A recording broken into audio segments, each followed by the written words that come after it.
In this video, we're going to walk through the complete timeline of South Park, from its earliest beginnings as crude college animation projects all the way through to the most recent seasons.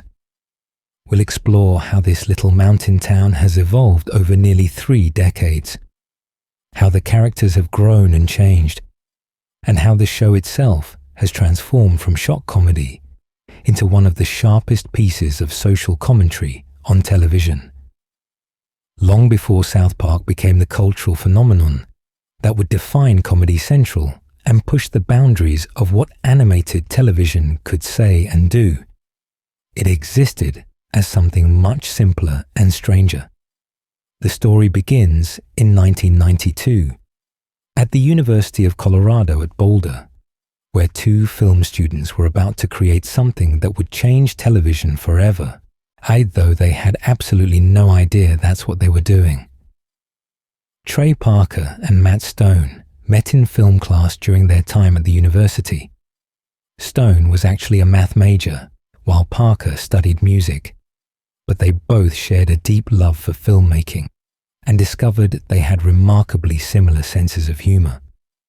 They bonded over their mutual appreciation for Monty Python and the band Primus, finding in each other someone who understood their particular brand of absurdist, subversive comedy. While working on other students' films, running cameras or handling sound equipment during long, boring shoots, they would pass the time by doing silly voices and making each other laugh. Parker would later recall that they spent a full year just amusing themselves with these kid character voices before they ever thought about putting anything on film. When the end of the semester approached in December 1992, with the traditional student film screening coming up right before Christmas, Parker and Stone decided to create something for the event. They founded a small production company called Avenging Conscience, naming it after a D.W. Griffith film they both actively disliked, which gives you a sense of their contrarian humor even then. With nothing more than construction paper, scissors, glue, and an old 8mm film camera, they created a 4-minute short called The Spirit of Christmas. The animation was crude, the production values were non-existent, and everything about it screamed student project made on basically no budget. But it was also genuinely funny and surprisingly dark. The short featured 4 foul-mouthed kids in Colorado who inadvertently bring a violent snowman to life after putting a magic hat on their snow creation, just like in the classic song. Things quickly spiral out of control as the snowman becomes murderous, and the kids have to enlist the help of Jesus Christ himself to battle the creature. The characters were early prototypes of what would become the main cast of South Park.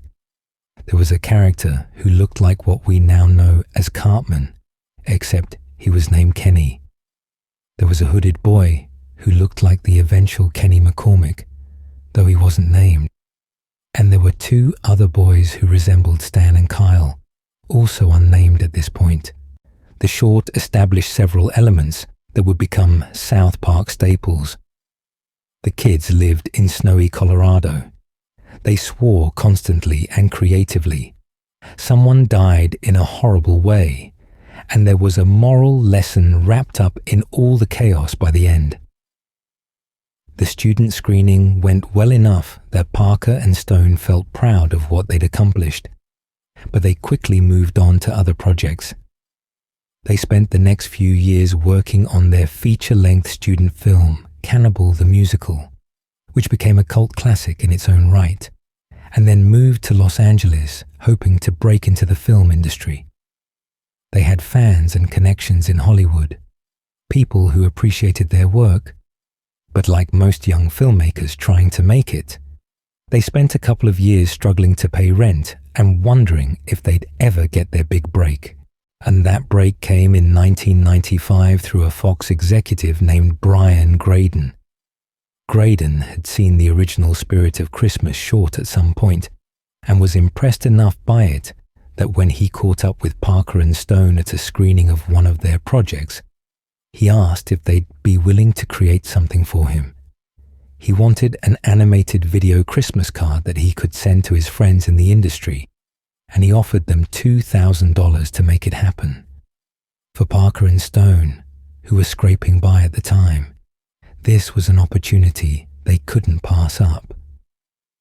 They created a second Spirit of Christmas short, this one more polished than the first, but still maintaining that crude construction paper cutout aesthetic.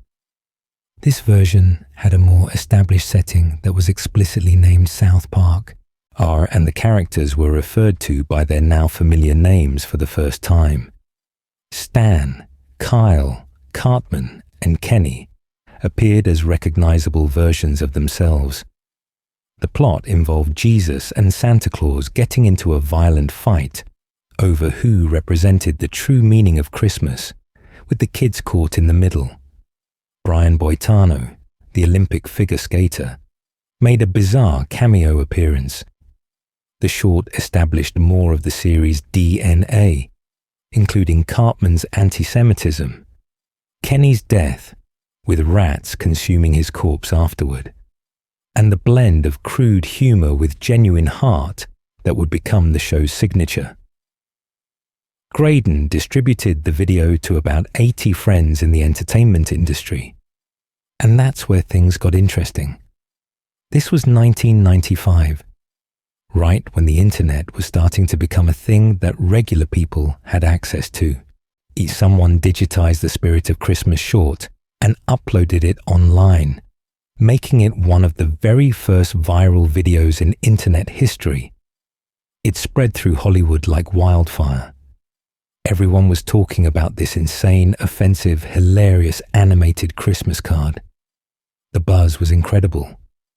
Comedy Central executives saw the short and recognized immediately that there was something special here. They reached out to Parker and Stone about turning this into a series. Fox had actually been the first network they pitched to, but Fox passed on the project because one of the characters was going to be a sentient piece of feces. That character would eventually become Mr. Hanky the Christmas Pooh, and Fox's squeamishness about it meant that Comedy Central got the show instead. In retrospect, this was probably the best thing that could have happened to South Park, because Comedy Central gave Parker and Stone far more creative freedom than a major broadcast network likely would have. Development moved quickly through 1996 and into early 1997. Parker and Stone worked to flesh out the world of South Park, developing more characters, creating the look and feel of the town, and figuring out what kind of stories they wanted to tell. The pilot episode was produced using the same cutout animation technique as the Spirit of Christmas shorts, with actual construction paper being physically manipulated and photographed, frame by frame. This was incredibly time-consuming and labor-intensive, but it gave the show a distinctive look that nothing else on television had. Comedy Central scheduled the premiere for August 13th, 1997, and nobody really knew what to expect. Animated shows for adults weren't really a thing yet outside of The Simpsons, and South Park was so much cruder and more shocking than anything The Simpsons had ever done. The pilot episode, titled Cartman Gets an Anal Probe, introduced viewers to this strange little mountain town and its foul-mouthed inhabitants. Cartman was convinced he'd been abducted by aliens, Kyle's little brother Ike was kidnapped by the aliens, and Chef sang about making sweet love. It was weird, it was offensive, and it was undeniably funny. The response was immediate and overwhelming. South Park became an instant sensation, the biggest hit in Comedy Central's history. Everyone was talking about it. People were scandalized by the language and content. Others were defending it as brilliant satire. The catchphrase, "Oh my God, hadn't they killed Kenny?" became part of the cultural lexicon practically overnight. South Park merchandise started appearing everywhere. The show had arrived, and television would never be quite the same. Season 1 through 3. Establishing the Foundation, 1997 to 1999. That first season of South Park, which ran from August 1997 through February 1998, consisted of 13 episodes that established the basic template for what the show would become. Each episode followed a fairly standard structure. Something would happen in South Park, usually something bizarre or topical, and the four boys would get caught up in it. There would be social commentary mixed in with the crude humor.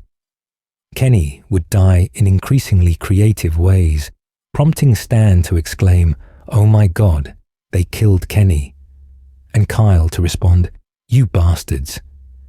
And by the end, there would usually be some kind of moral or lesson, often delivered by one of the characters directly to camera. The animation during this first season was still done primarily through construction paper cutout style, though they were starting to develop computer animation techniques that would replicate the cutout look while being far less time-consuming to produce. The show had a raw, unpolished quality that actually worked in its favor. It looked homemade and anarchic, which fit perfectly with the content. Parker and Stone were learning as they went, figuring out what worked and what didn't, discovering which characters resonated with audiences and which storylines landed best. Some of the first season's most memorable episodes established elements that would become crucial to South Park's identity. Weight Gain 4000 brought Kathy Lee Gifford to town and featured Mr. Garrison's elaborate plot to assassinate her, while Cartman won an essay contest and became temporarily famous.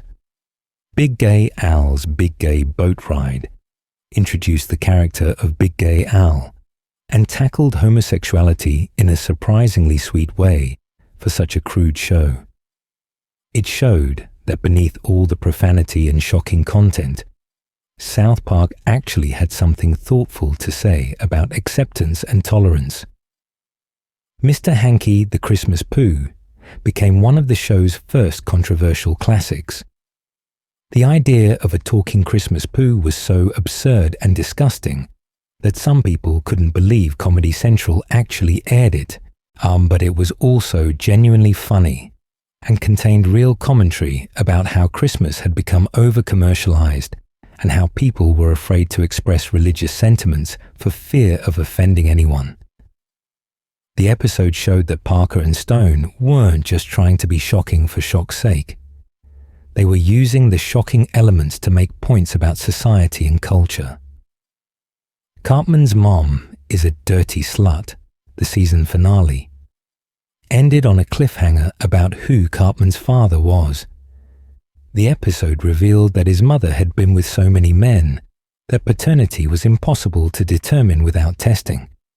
This setup led directly into Season 2, which premiered in April 1998. The second season expanded to 18 episodes and showed Parker and Stone becoming more confident in their storytelling abilities.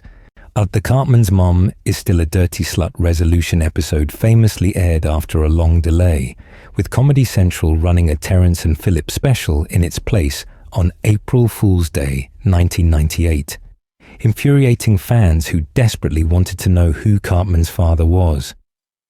When the actual episode finally aired, it revealed that Cartman's mother was actually his father, having been born a hermaphrodite, though this was later retconned.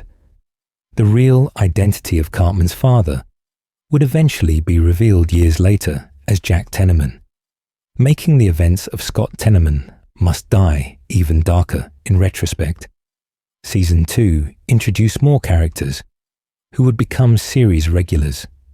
Tweak, the jittery, anxious kid whose parents owned a coffee shop, first appeared in Gnomes.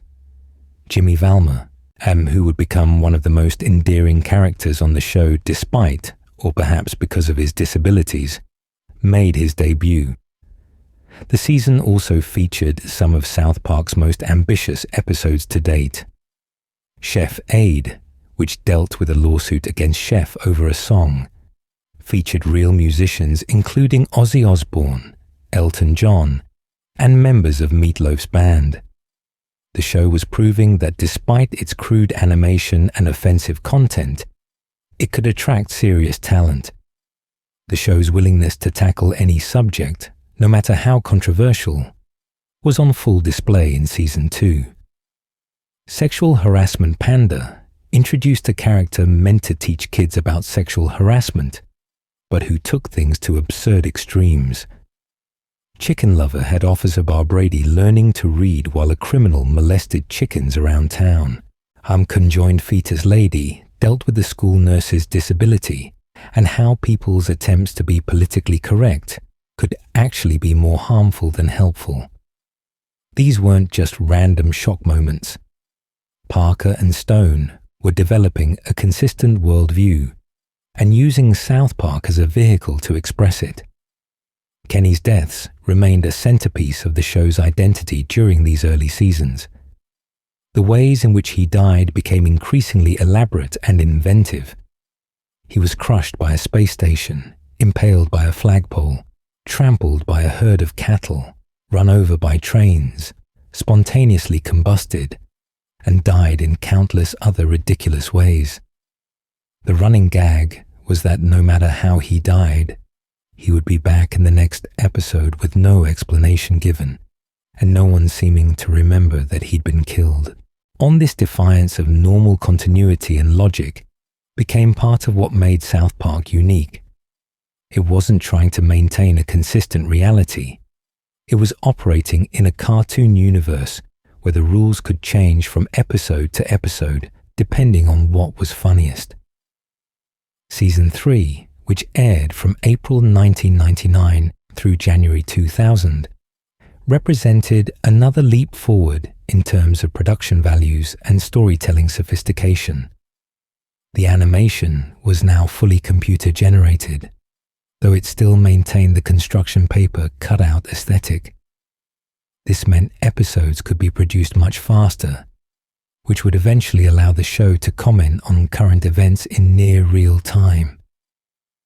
The season consisted of 17 episodes that pushed boundaries even further than the previous seasons had.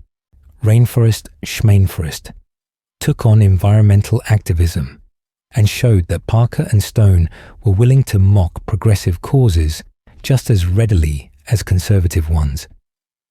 The show's political stance has always been difficult to pin down because they're equal opportunity offenders, finding hypocrisy and absurdity on all sides of every issue. Spontaneous Combustion had people randomly exploding and became one of the show's most memorable gross-out episodes. The Red Badge of Gayness featured the Civil War reenactors taking their hobby way too seriously, and Stan's Uncle Jimbo trying to change the outcome of the Civil War. The Succubus introduced Chef's parents and featured the infamous Tree Fiddy joke about the Loch Ness Monster. This episode also had Cartman getting an eye transplant using Kenny's eyes, and which would later be referenced as a possible explanation for why Cartman seems to be the only person who remembers Kenny dying repeatedly.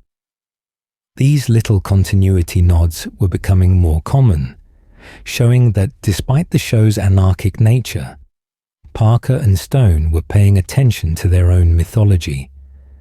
Chin Pokemon satirized Pokemon and Japanese culture, showing American parents' paranoia about foreign influences on their children. Starvin' Marvin in Space continued the story of the Ethiopian boy from Season 1, now involving him stealing a spaceship and trying to find a new planet for his people. These callback episodes showed that South Park was developing a deeper universe, with recurring elements and ongoing character relationships. But perhaps the most significant episode of Season 3 was the season finale, Are You There, God, It's Me, Jesus?, which aired on December 29, 1999, right before the turn of the millennium. The episode dealt with Y2K fears and had Jesus fighting Satan. It also marked the end of an era in a sense, because the show's first theatrical movie was about to premiere, and that would change everything about South Park's place in popular culture.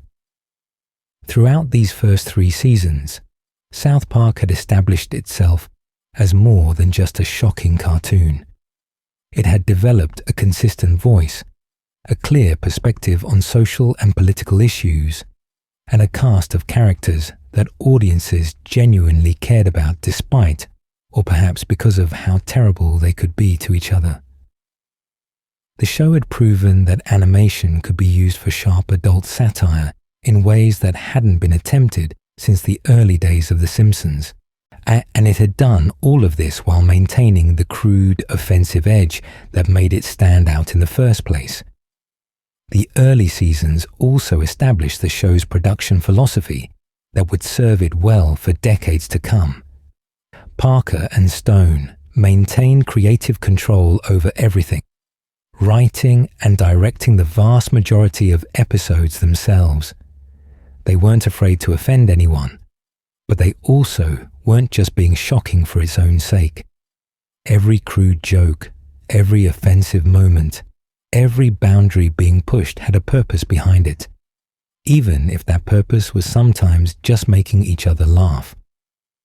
This creative fearlessness would become South Park's defining characteristic, the thing that separated it from every other show on television. South Park, bigger, a longer and uncut, and season 4 through 5, 1999 to 2001. The theatrical release of South Park, bigger, longer, and uncut on June 30th, 1999, represented a huge gamble for everyone involved. Taking a crude cable cartoon to the big screen seemed risky, especially since the show's biggest fans were already watching it for free on television. But the movie became a genuine cultural phenomenon that transcended the show's existing fan base and introduced South Park to millions of people who had never watched the series. The film's plot was brilliantly meta, dealing directly with the controversy and criticism that South Park itself had generated. The boys sneak into an R-rated Terrence and Phillip movie called Asses of Fire, learn a bunch of new profanity from it, and get in trouble at school for repeating what they heard. This leads to their parents, led by Kyle's mom, Sheila Broflovski, launching a campaign against Canada for producing such offensive entertainment. Things escalate absurdly until the United States literally declares war on Canada, leading to a conflict that somehow involves Satan and Saddam Hussein plotting to take over Earth. What made the movie remarkable was how it used this ridiculous premise to make genuine points about censorship, freedom of speech, parental responsibility, and moral panic. The parents were so focused on blaming entertainment for their children's behavior that they completely missed the ways in which their own actions and attitudes shaped their kids. The movie was packed with elaborate musical numbers composed by Mark Shaman that were simultaneously catchy, hilarious, and surprisingly sophisticated. I Uncle Fucker became an instant classic despite, or because of, its deliberately offensive lyrics. Blame Canada perfectly satirized the tendency to scapegoat entire groups for society's problems. Kyle's mum became the film's main antagonist, organizing mothers against Canada and pushing for war, all while claiming to just want to protect the children. Her hypocrisy was staggering. She had no problem with actual violence and war, but a few dirty words in a movie was beyond the pale. This perfectly captured the real-world moral panic around South Park itself, where people who were outraged by cartoon violence were often perfectly fine with real violence as long as it was for a cause they supported. The movies most controversial and memorable moment involved Kenny's death and journey to hell, where he became friends with Satan and witnessed Satan's abusive relationship with Saddam Hussein. This subplot, as absurd as it sounds, actually contained real emotional depth. Satan was portrayed sympathetically as someone trapped in a toxic relationship, which was a bold choice for a character typically depicted as the ultimate evil. When Kenny ultimately sacrifices himself to save the world and is granted one wish by God, he doesn't wish for himself to come back to life or to go to heaven. He wishes for everything to return to normal so his friends can be happy. It was a genuinely moving moment that showed the heart beneath all the profanity and shock humor. The film ended with Satan recognizing that he deserves better than Saddam and returning to hell alone, Saddam being killed, and the war ending. And Kenny ascends to heaven as a reward for his selflessness. The final message of the film was delivered by the boys directly to the audience, explaining that parental involvement and good communication are more effective than censorship at protecting children. It was a sincere message delivered by characters who had just spent an hour and a half being as crude as possible, which somehow made it more effective. South Park, bigger, longer, and uncut, was both a critical and commercial success. It earned over $80 million at the box office against a modest budget. Critics praised its musical numbers and satirical edge. It earned an Academy Award nomination for Best Original Song for Blame Canada, which performed at the Oscar ceremony. The fact that this happened, that a song from a South Park movie was being performed at the Oscars, showed just how far the show had come from its crude construction paper origins. The movie's success raised the profile of the television series even higher and gave Parker and Stone more creative freedom than ever. Season 4, which premiered in April 2000, showed the confidence that came from their theatrical success. The season consisted of 17 episodes that continued to push boundaries while also developing the show's characters and the world in more substantial ways. The season premiere, Cartman's Silly Hate Crime 2000, dealt with hate crime legislation by having Cartman sent to juvenile detention for throwing a rock at Token, the black kid in their class.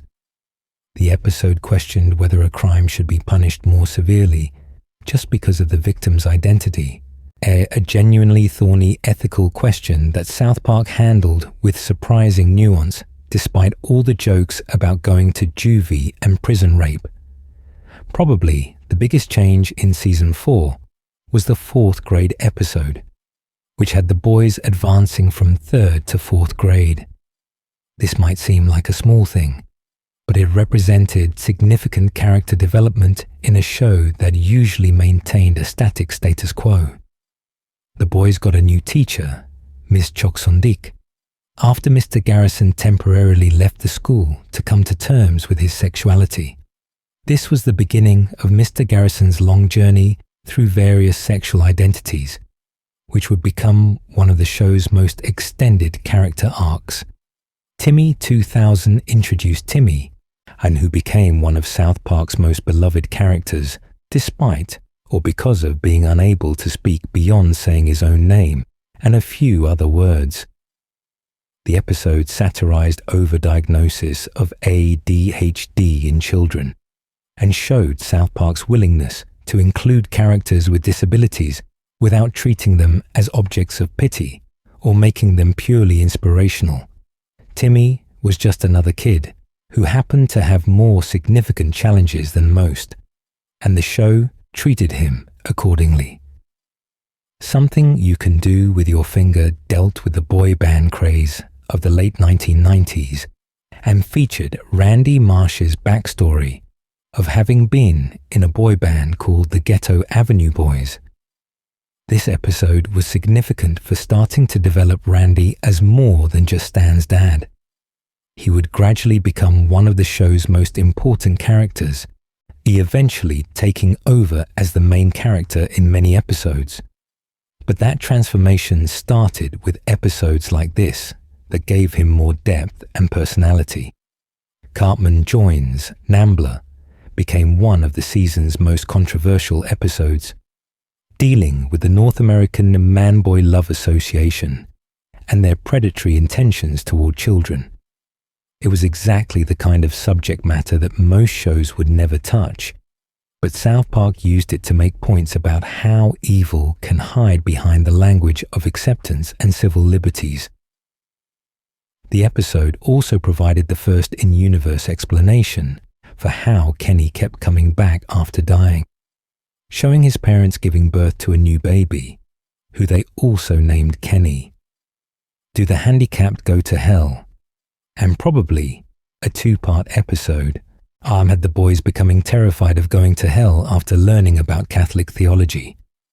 It led to Kenny being damned for not going to confession before dying, Satan getting into a relationship with Chris, Saddam Hussein's execution, and eventually the revelation that everyone has a little bit of good and evil in them. These episodes showed South Park tackling religion in a way that was both deeply irreverent and oddly respectful of genuine faith. Chef Goes Nanas dealt with the town debating whether to change their flag because it depicted white stick figures hanging a black stick figure, a pretty clear Confederate flag allegory. The episode showed both sides of the debate acting ridiculously, with neither purely right or wrong, and this demonstrated South Park's consistent theme that extremism and refusing to understand other perspectives is usually the real problem, not the specific issue being debated. Season 4 ended with a very crappy Christmas, which showed the boys making an animated Christmas short to bring holiday spirit back to South Park. This was directly based on how Parker and Stone created the spirit of Christmas shorts that led to the series, and the episode featured them actually creating animation in the cutout style for parts of it. It was a sweet, nostalgic callback to the show's origins and showed how far they'd come while maintaining the same creative spirit.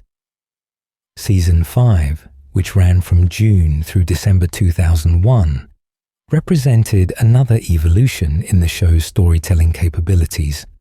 The season started incorporating more serialized elements while still maintaining the episodic structure that allowed new viewers to jump in anywhere.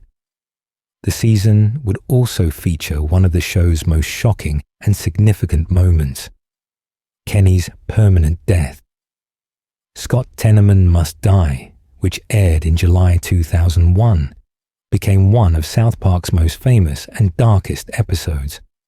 Scott Tenorman, an older kid, tricks Cartman into buying his pubic hair for $16.12. Cartman spends the entire episode trying to get revenge on Scott, with each attempt failing until the final elaborate scheme. Cartman orchestrates events so that Scott's parents are killed and ground up into chili, which Scott then unknowingly eats at a chili cook-off while Cartman gloats, and Radiohead, Scott's favorite band, shows up to mock him. And the episode was shockingly dark, showing Cartman as genuinely evil rather than just a spoiled brat.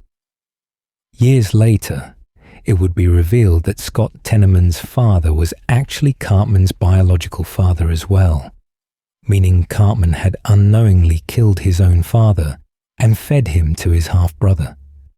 This retroactive addition made an already dark episode even more disturbing and showed how South Park was building a deeper continuity than many people realized.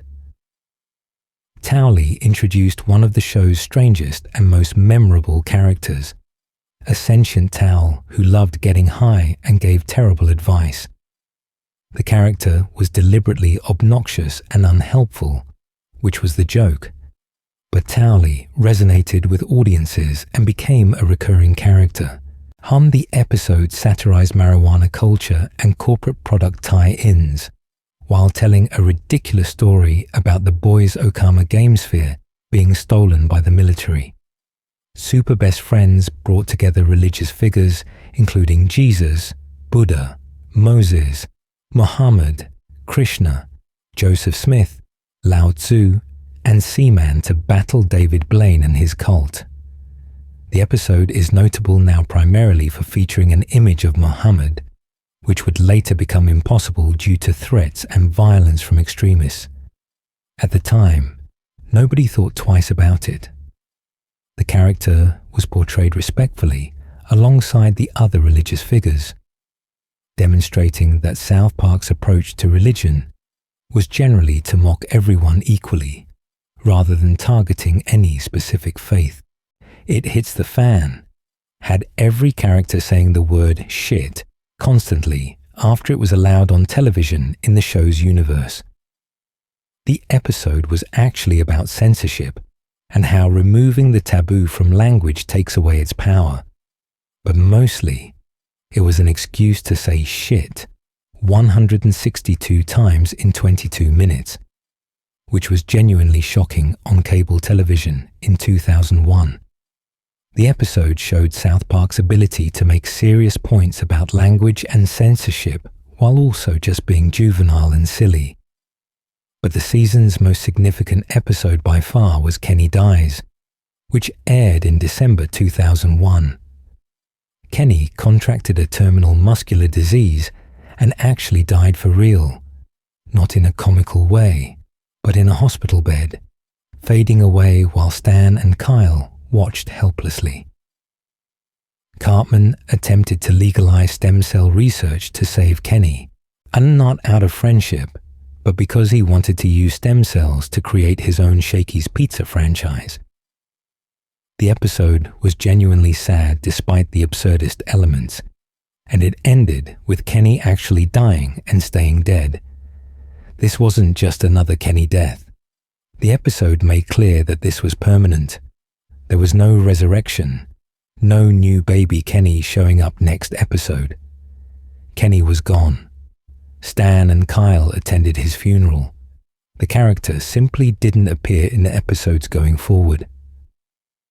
Parker and Stone had decided that Kenny's recurring death gag had run its course and was limiting their storytelling options. Kenny could never really develop as a character when he was just a prop to be killed off in creative ways. They wanted to try something different. The decision to kill Kenny permanently was risky, because the Kenny death gag was one of South Park's most recognizable elements, but it opened up new possibilities. With Kenny gone, other characters could step into that role in the group. Butters Stotch, who had been a background character up to this point, became the new fourth member of the boys' group. Tweak also got more focus. Both characters were more verbally expressive than Kenny, whose muffled speech had always limited how much he could contribute to conversations. This allowed for different types of stories and character dynamics. Season 5 showed South Park maturing in significant ways. The show was still crude and offensive, but it was also telling more sophisticated stories with real emotional weight. The Cartman character had evolved from being merely bratty and annoying into something genuinely dark and threatening. The world of South Park had deepened, with more developed supporting characters and more complex relationships between everyone in town. The show's satire was becoming sharper and more pointed, tackling current events with more precision. The movie and these 2 seasons established South Park as not just a flash-in-the-pan shot comedy, but as a genuine cultural force that could adapt and evolve while maintaining its edge. The show had proven it could work in multiple formats, from television episodes to feature films. It had shown it could change fundamental aspects of itself, like killing off a main character, and survive. And it had demonstrated that beneath all the crude humor and offensive content was real intelligence and heart. South Park had fully arrived as one of the most important shows on television. Season 6 through 9 The Middle Years and Maturation, 2002 to 2005. Season 6 began in March 2002, with South Park facing an unusual challenge. For the first time in the show's history, one of the main characters was genuinely absent. Kenny stayed dead through most of the season, appearing only as a ghost in some episodes and possessing Cartman's body at one point. This forced Parker and Stone to figure out how to make the show work without 1/4 of its central quartet, and the solution was to give much more prominence to supporting characters who had previously been in the background. Butters became the new fourth member of the main group, though he was far too innocent and easily manipulated to truly fit in with Stan, Kyle, and Cartman. Episodes like Butters' very own episode and Professor Chaos showed just how different Butters was from Kenny. Where Kenny had been relatively passive and mostly silent, Butters was expressive and naive, constantly getting himself into trouble through trusting the wrong people or misunderstanding situations. His alter ego, Professor Chaos, a supervillain identity he created after being rejected from the group, was simultaneously pathetic and endearing. Tweak also got significant development during Kenny's absence, appearing in multiple episodes as a possible fourth member. His anxiety and paranoia made him a very different character from either Kenny or Butters, and the show explored his relationship with his parents and their coffee shop business. These expanded roles for supporting characters enriched the show's universe significantly, creating a wider variety of story possibilities. The season dealt with some genuinely controversial subject matter, even by South Park standards. The biggest douche in the universe took on television psychic John Edward and his supposedly supernatural abilities, calling him out as a fraud who exploited grieving people for profit. This kind of direct attack on a real public figure was becoming more common for South Park, showing their willingness to specifically name and mock people they felt deserved criticism. The death camp of tolerance had Mr. Garrison, now openly gay, and trying to get fired for his sexuality by being as inappropriately sexual as possible in the classroom. When he wasn't fired because the school was afraid of a discrimination lawsuit, he became even more outrageous, culminating in a scene involving his teaching assistant, Mr. Slave, and a live gerbil that is perhaps best left undescribed. The episode satirized tolerance culture taken to absurd extremes, where people were so afraid of being called intolerant that they tolerated genuinely inappropriate behavior. But the most significant episode of Season 6 was the season finale, Red Sleigh Down, which aired in December 2002. The episode had Cartman trying to redeem himself before Christmas by bringing Christmas to Iraq, which required rescuing Santa Claus after he was shot down over Baghdad, and the episode ended with Kenny suddenly reappearing with no explanation given, simply showing up at the bus stop with Stan, Kyle, and Cartman, as if he'd never been gone. His friends barely reacted, just saying, "Oh hey, Kenny," and moving on. This casual resurrection would later be explained as part of Kenny's supernatural ability to respawn after death, though at the time it was just treated as South Park returning to its status quo after experimenting with change. Season 7, which ran from March through December 2003, continued the show's evolution toward more sophisticated satire while maintaining its crude humor foundation. The season dealt with contemporary events more directly than previous seasons had, commenting on the Iraq War, steroids in sports, and various celebrity controversies. And the show was developing the ability to create episodes commenting on current events very quickly, which would eventually become one of its defining characteristics. I'm a Little Bit Country had the town divided over whether to support the Iraq War, with Stan having a vision of the Founding Fathers that revealed they designed the country so that some people could be anti-war, while others were pro-war, and both sides would be heard. It was a typically South Park solution to a divisive issue, suggesting that the argument itself served a purpose and that neither side was entirely right or wrong. Christian Rock Hard had Cartman starting a Christian rock band to win a bet. Realizing that Christian rock songs were just love songs with Jesus replacing the romantic partner, and the episode satirized both the Christian music industry and the Cartman's complete lack of genuine faith, showing how religion could be exploited for profit by people who didn't actually believe in anything. Casa Bonita featured what might be the most genuinely psychopathic thing Cartman had done since Scott Tenorman Must Die. He wanted to go to Casa Bonita, a Mexican restaurant with various entertainments, for Kyle's birthday party. When it became clear he wasn't invited, Cartman convinced Butters that the apocalypse was happening and locked him in a bomb shelter for days, then reported Butters missing, so that Kyle would need to invite someone else to the party. The plan actually worked, showing both Cartman's intelligence and his complete lack of empathy or morals. The season finale, It's Christmas in Canada, had the boys traveling to Canada to help Ike after Canadian adoption laws changed and his biological parents came to reclaim him.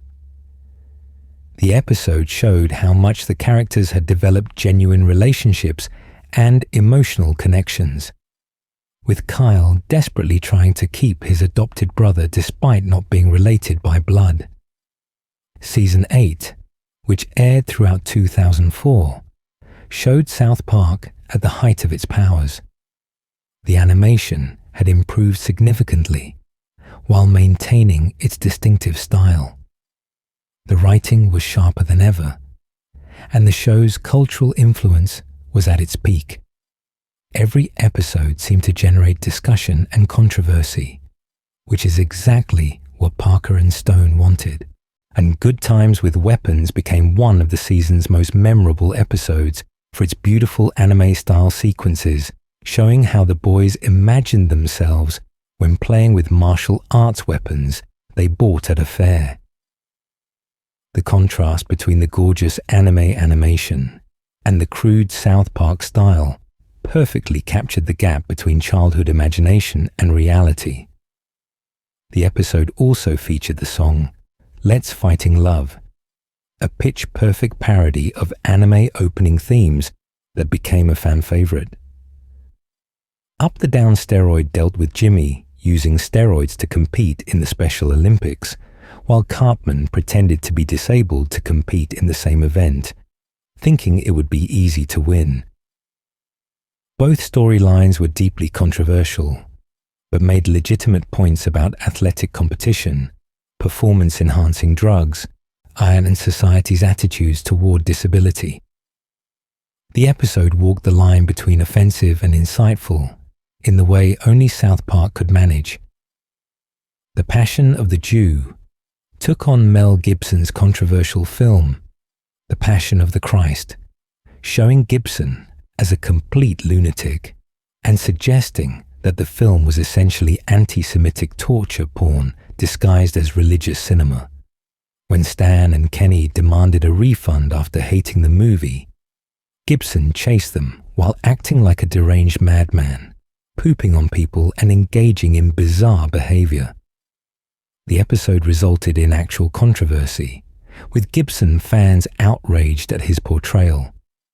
The Jeffersons introduced a Michael Jackson parody character named Mr. Jefferson, a wealthy eccentric who moved to South Park with his son and displayed deeply inappropriate behavior around children. And the episode aired while Jackson was dealing with child molestation charges, and South Park showed no mercy in mocking both Jackson and his defenders. The character would return in later episodes, always portrayed as creepy and dangerous. The season dealt with numerous controversial topics including stem cell research, Mormonism, Native American casinos, and television psychics. Each episode seemed designed to offend someone, but the targets were chosen for specific reasons, rather than just randomly trying to shock people. South Park had developed a clear moral philosophy, even if that philosophy was often expressed through crude jokes and offensive content. Season 9, which aired in 2005, continued the show's trend of taking on controversial subjects while also showing more serialized elements and character development. The season premiere, Mr. Garrison's Fancy New Vagina, dealt with transgender issues years before they became a major political topic, featuring Mr. Garrison getting sex reassignment surgery, while Kyle tried to become black and tall enough to play basketball, and Gerald tried to become a dolphin. The episode's message was essentially that accepting yourself as you are is healthier than trying to change your fundamental nature. Though the crude way it expressed this message offended people on all sides of transgender debates. Die Hippie. Die showed Cartman as the only person taking seriously a hippie infestation in South Park, organizing a mission to stop a massive hippie music festival from creating a black hole of pretentiousness. The episode perfectly satirized both hippie culture and the people who obsessively hate hippies by showing everyone as absurd in their own ways. Best Friends Forever became one of the most controversial and timely episodes South Park ever produced. Kenny got addicted to a PlayStation Portable game and became so good at it that God chose him to lead heaven's army against Satan. When Kenny was left in a persistent vegetative state, a media circus erupted over whether his feeding tube should be removed, directly parodying the Terry Schiavo case that had dominated news coverage. The episode aired just one day before Schiavo actually died, showing South Park's ability to comment on current events with unprecedented speed. The episode won an Emmy Award and demonstrated the show's capacity for genuine social commentary, despite its crude surface. Trapped in the Closet took on Scientology, and specifically Tom Cruise, by showing Stan being identified as the reincarnation of L. Ron Hubbard, and then criticizing Cruise's acting, leading to Cruise literally hiding in a closet and refusing to come out. The episode explained Scientology's creation story and beliefs in detail, with text on screen stating, "This is what Scientologists actually believe." The Church of Scientology reportedly tried to prevent the episode from airing and successfully got Comedy Central to pull it from rerun rotation for a time, which only made the episode more famous. The season explored increasingly complex storylines while maintaining South Park's crude humor. Episodes dealt with Hurricane Katrina, gang violence, Tourette's syndrome, and numerous celebrity controversies. The show was becoming more serialized, with callbacks to earlier episodes and running storylines that developed across multiple installments. Margarine had Butters faking his death so he could infiltrate a girl's sleepover and steal a fortune-telling device, leading to his parents believing he was dead and attempting to bring him back as a zombie. The episode was simultaneously hilarious and surprisingly dark, showing genuine grief from Butters' parents mixed with absurdist humor about girls' sleepovers and fortune-telling games. These middle seasons showed South Park fully mature into what it would become: a sharp satirical commentary on current events and culture, delivered through crude animation and offensive humor, but containing genuine intelligence and occasionally real heart beneath the shock value. And the show had figured out how to balance being both deeply offensive and genuinely insightful, making points about society while also just being funny. This period represented South Park at perhaps its most culturally relevant, generating discussion and controversy with nearly every episode while maintaining its creative edge. Season 10 through 15, peak satire and real-time commentary. 2006 to 2011, Season 10 marked the beginning of what many fans consider South Park's golden age of satire, when the show perfected its ability to comment on current events with incredible speed, while also telling more ambitious, serialized stories. The season premiered in March 2006 and immediately made waves with its first episode. The return of Chef dealt with the departure of Isaac Hayes, who had voiced Chef since the beginning, but quit after the Scientology episode aired. Rather than just writing the character out quietly, Parker and Stone had Chef return from the Super Adventure Club, a thinly veiled parody of Scientology, brainwashed and speaking in clips of Hayes' old dialogue edited together. The episode made clear that they weren't angry at Chef the character, but at the cult that had influenced Hayes. When Chef died horrifically, defecated on by a mountain lion and torn apart by a grizzly bear, it was portrayed as tragic rather than mocking, showing the boys genuinely mourning their friend. It was a pointed commentary on Hayes' departure, while still maintaining some respect for what he'd contributed to the show. Our Cartoon Wars. Part 1 and Part 2 became one of the most controversial multi-part episodes South Park ever produced. When the show Family Guy was going to air an image of Muhammad, South Park depicted Cartman trying to get Family Guy cancelled by claiming to be offended, while Kyle defended the show's right to air whatever it wanted. The episodes were really about freedom of speech and whether threats of violence should influence what content gets created.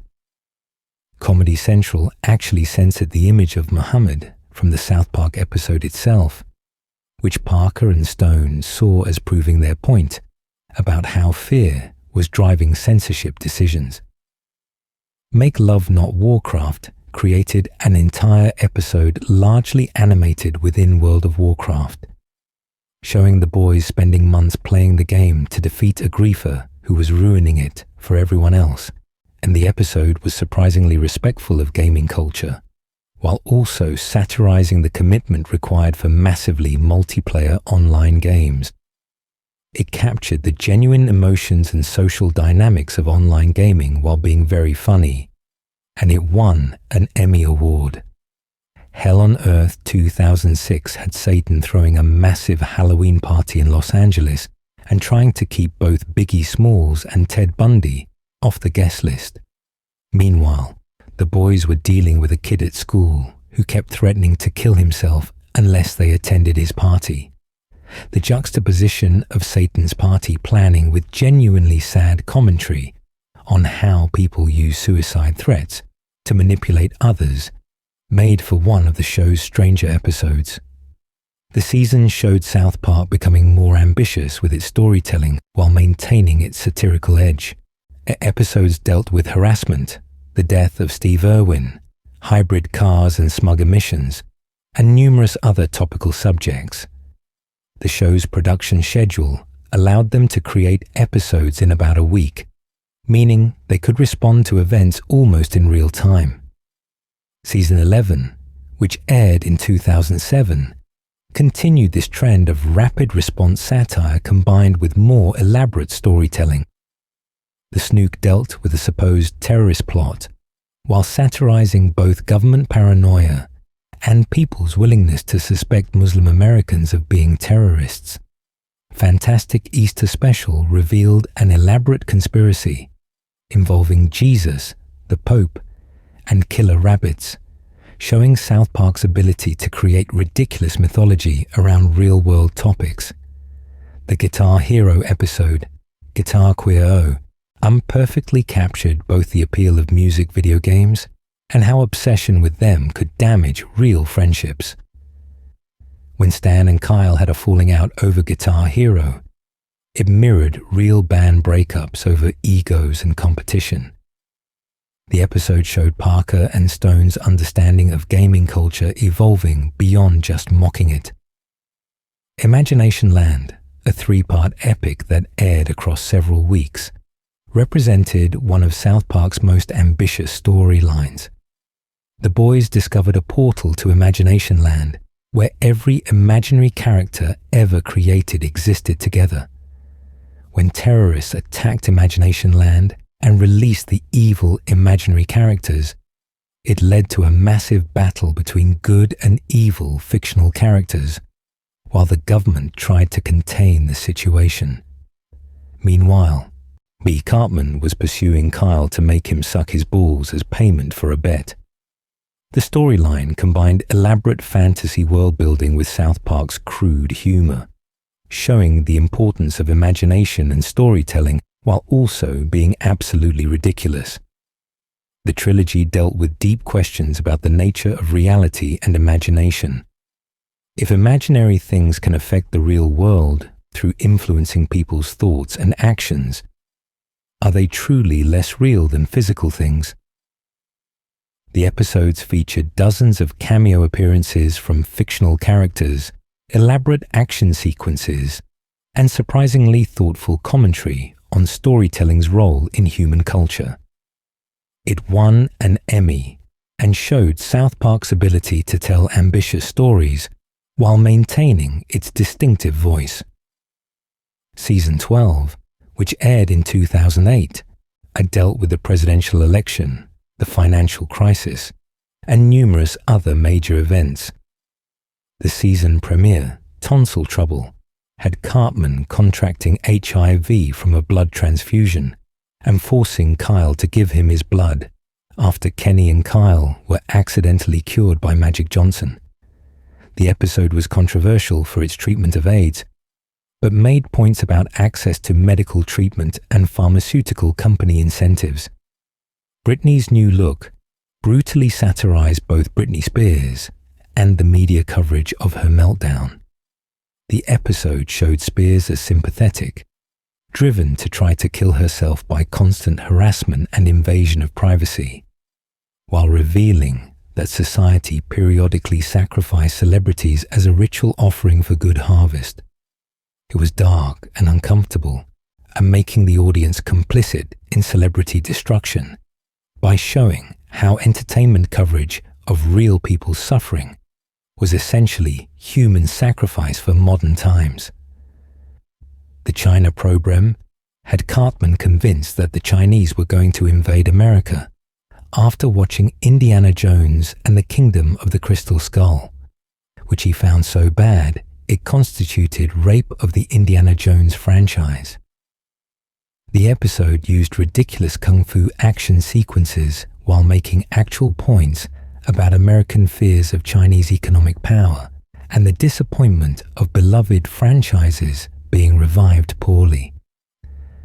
Season 12 showed South Park fully embracing serialization with ongoing storylines developing across multiple episodes. The financial crisis affected characters across several episodes. Stan's relationship with Wendy developed in more complex ways. Randy began emerging as more than just a supporting character, getting storylines focused specifically on him. The pandemic special and About Last Night dealt with the financial crisis and Obama's election, showing South Park's ability to address major current events while maintaining its satirical edge. The show was becoming appointment television for people who wanted to see how Parker and Stone would respond to whatever was dominating the news that week. Season 13, which aired in 2009, continued developing more complex serialized storylines while maintaining South Park's satirical commentary. The season dealt with economic issues, celebrity deaths, and social issues through the show's distinctive lens. Fish Sticks created one of the show's most memorable running gags, and with Cartman claiming credit for a joke about fish sticks that everyone found hilarious except Kanye West, who didn't get that calling himself a gay fish wasn't a compliment. The episode brutally mocked Kanye's ego and his inability to laugh at himself, showing him as so self-absorbed that he couldn't understand a simple joke everyone else immediately got. Dead celebrities had the ghost of Michael Jackson possessing Ike after Jackson's death, leading to the boys having to help all the recently deceased celebrities cross over. The episode aired shortly after Jackson's death and was surprisingly sympathetic to him, while still acknowledging the controversies surrounding his life. It showed South Park's ability to be both offensive and humane in its treatment of real people. The Coon trilogy of episodes introduced Cartman's Coon persona and the other boys' superhero alter egos, including Kenny as Mysterion. This trilogy was significant for finally revealing the explanation for Kenny's constant deaths and resurrections. Mysterion explained that Kenny was cursed with immortality, always waking up in his bed after dying with full memory of his death, but nobody else ever remembered that he died. This backstory revealed Kenny's awareness of his situation and his frustration that his friends never acknowledged or remembered his suffering. The reveal that Kenny's immortality was connected to his parents attending Cthulhu cult meetings added a dark mythology to what had started as a simple running gag. Kenny's character became more complex, showing him as someone burdened by the knowledge that he would die over and over, while everyone he loved forgot it ever happened. It was a surprisingly dark explanation for what had been played as comedy for 12 seasons. Season 14, which aired in 2010, showed South Park dealing with celebrity controversies, medical controversies, and social issues with its characteristic blend of crude humor and sharp satire. The season dealt with multiple major news events, including the Tiger Woods scandal, the BP oil spill, and others. Sexual Healing opened the season by addressing Tiger Woods' sex scandal and suggesting that sex addiction was being used as an excuse for bad behavior rather than a real medical condition. The episode showed both sympathy for people with genuine compulsions and skepticism towards celebrities claiming addiction to justify their actions. The tale of Scroty McBoogaballs had the boys writing the most disgusting book possible after finding out The Catcher in the Rye wasn't actually that controversial or offensive. When their book became a massive success that critics found deep meaning in despite being deliberately gross and meaningless, it satirized both literary criticism and the tendency to find profound messages in offensive content. 200 and 201, the season's two-part finale, brought back almost every celebrity the show had ever mocked, with the celebrities demanding to meet Muhammad so they could gain his immunity from mockery. The episodes were South Park's most elaborate commentary on censorship and the double standard where mocking Christianity was considered acceptable, but depicting Muhammad at all would result in death threats.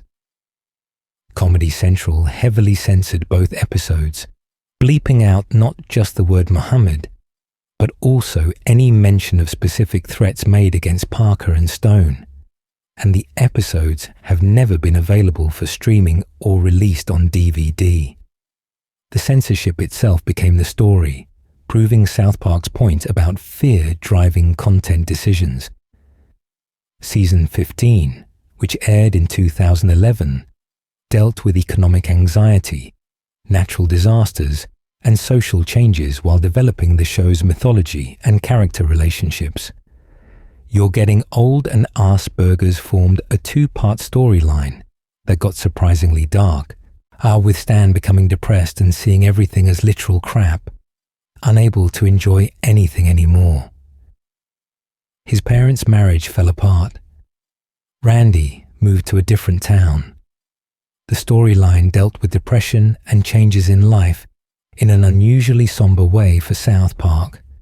though it all got reset by the end, with no real consequences.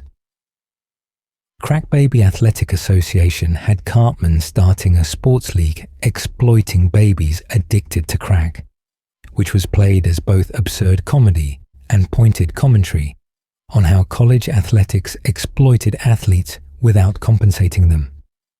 The NCAA objected to their portrayal in the episode, which kind of proved South Park's point about their defensiveness toward legitimate criticism. The season dealt with historical revisionism, the rise of crack, pharmacy drug addiction, and numerous other social issues. Han the show was becoming more willing to tell serialized stories across multiple episodes, building larger narratives rather than just doing standalone episodes. This would culminate in later seasons with fully serialized storylines spanning entire seasons. These seasons from 10 through 15 represented South Park at perhaps its most culturally influential. Every episode seemed designed to generate controversy and discussion. The show's ability to comment on current events within days of them happening made it essential viewing for people who wanted satirical takes on what was dominating the news cycle. Parker and Stone had perfected their formula of combining crude humor with intelligent satire, creating episodes that could be simultaneously offensive and insightful. The show wasn't just making fun of things anymore, and it was making genuine arguments about free speech, censorship, celebrity culture, and dozens of other topics, while still being consistently funny and shocking. Season 16 through 19. The shift towards serialization. 2012 to 2015. Season 16, which aired throughout 2012, showed South Park beginning to experiment with longer story arcs while still maintaining mostly episodic structure. The season dealt with political polarization, bullying, and social issues through both standalone episodes and emerging serialized elements. Reverse Cowgirl dealt with toilet seat position debates and featured one of the show's most absurd premises, when Clyde's mother died from falling into a toilet with the seat up. This led to a movement to mandate toilet seat regulations, at showing how tragic events could be exploited for political purposes, no matter how ridiculous the actual issue was. The episode also dealt with abortion and bodily autonomy in typically South Park fashion, making controversial points through absurdist humor. Cash for Gold exposed the exploitative nature of businesses targeting elderly people, with Stan's grandfather having dementia and buying jewelry from shopping networks that his family then sold to Cash for Gold stores, creating a cycle of exploitation. The episode showed genuine emotion in Stan's relationship with his grandfather, while still being satirically sharp about scams targeting vulnerable populations. Butterballs created one of the most uncomfortable episodes South Park had ever done, revealing that Butters was being bullied by his grandmother, or when an anti-bullying video featuring Stan's sister went viral, it led to an elaborate music video and campaign, while Butters' actual suffering was ignored. The episode satirized how anti-bullying campaigns often focused on awareness and visibility, rather than actually helping victims. Raising the Bar dealt with Honey Boo Boo, James Cameron, and lowering the bar of acceptable behavior and entertainment. The episode showed how reality television was making outrageous behavior normal, while actual achievement was being devalued. James Cameron was portrayed as literally diving to raise the bar from the bottom of the ocean, a ridiculous but effective metaphor. The season ended with Obama wins, and which dealt with the 2012 presidential election and revealed that both Obama and Romney were part of an elaborate conspiracy involving Chinese hackers and Star Wars, which Disney had just acquired. The episode showed South Park's increasing tendency to blend multiple storylines and real-world events into elaborate conspiracy narratives. Season 17, which aired in 2013, continued experimenting with serialization while tackling controversial topics with increasing boldness. The season dealt with NSA surveillance, the ACA healthcare rollout, Zimmerman trial reactions, and numerous other hot-button issues. Let Go, Let Gov dealt with NSA surveillance revelations by having Cartman believe the government was God, since they knew everything everyone did. The episode satirized both government overreach and religious faith, at comparing surveillance capitalism to religious omniscience in ways that made both seem equally absurd and invasive. Informative murder porn had the adults in South Park becoming obsessed with true crime shows, while the kids tried to get the shows banned because the shows were making their parents paranoid and weird. It flipped the usual script of kids watching inappropriate content and parents trying to ban it, showing how adults could be just as susceptible to media influence. Goth Kids 3 Dawn of the Posers revealed that the goth kids were being converted into emos through a vampire influence, leading to an elaborate plot involving conformity, subculture identity, and whether being goth or emo represented more authentic rejection of mainstream culture. And it was the kind of deep dive into subcultural differences that only South Park would dedicate an entire episode to. Black Friday Through Titties and Dragons formed a 3-part epic satirizing both Game of Thrones and the console wars between PlayStation 4 and Xbox One. The boys divided into factions supporting different consoles and fought an elaborate war mirroring Game of Thrones storylines, complete with Red Wedding parodies and White Walker analogues, represented by the Black Friday shoppers. The trilogy showed South Park's ability to create elaborate parodies while making points about brand loyalty, consumer culture, and how seriously people take entertainment preferences. Season 18, which aired in 2014, showed South Park beginning to implement more consistent serialization, and with storylines and character developments carrying across multiple episodes more substantially than before. The season dealt with gluten sensitivity, transgender issues, gentrification, and online outrage culture. Go Fund Yourself had the boys starting a startup company called the Washington Redskins. Stealing the name after the football team was forced to give it up. When they needed to actually create a business rather than just getting startup funding based on a concept, they realized they had no idea how modern tech companies actually worked. The episode satirized both startup culture and the Washington football team controversy. The Sissy dealt with transgender bathroom access controversies years before they became major political issues. When Cartman pretended to be transgender to use the girls' bathroom, and it created a situation where the school tried to accommodate him, while other students felt uncomfortable. The episode tried to make points about both respecting transgender identity and preventing abuse of accommodation policies, though it satisfied nobody. Freemium Isn't Free tackled mobile gaming addiction and the exploitative nature of freemium game design.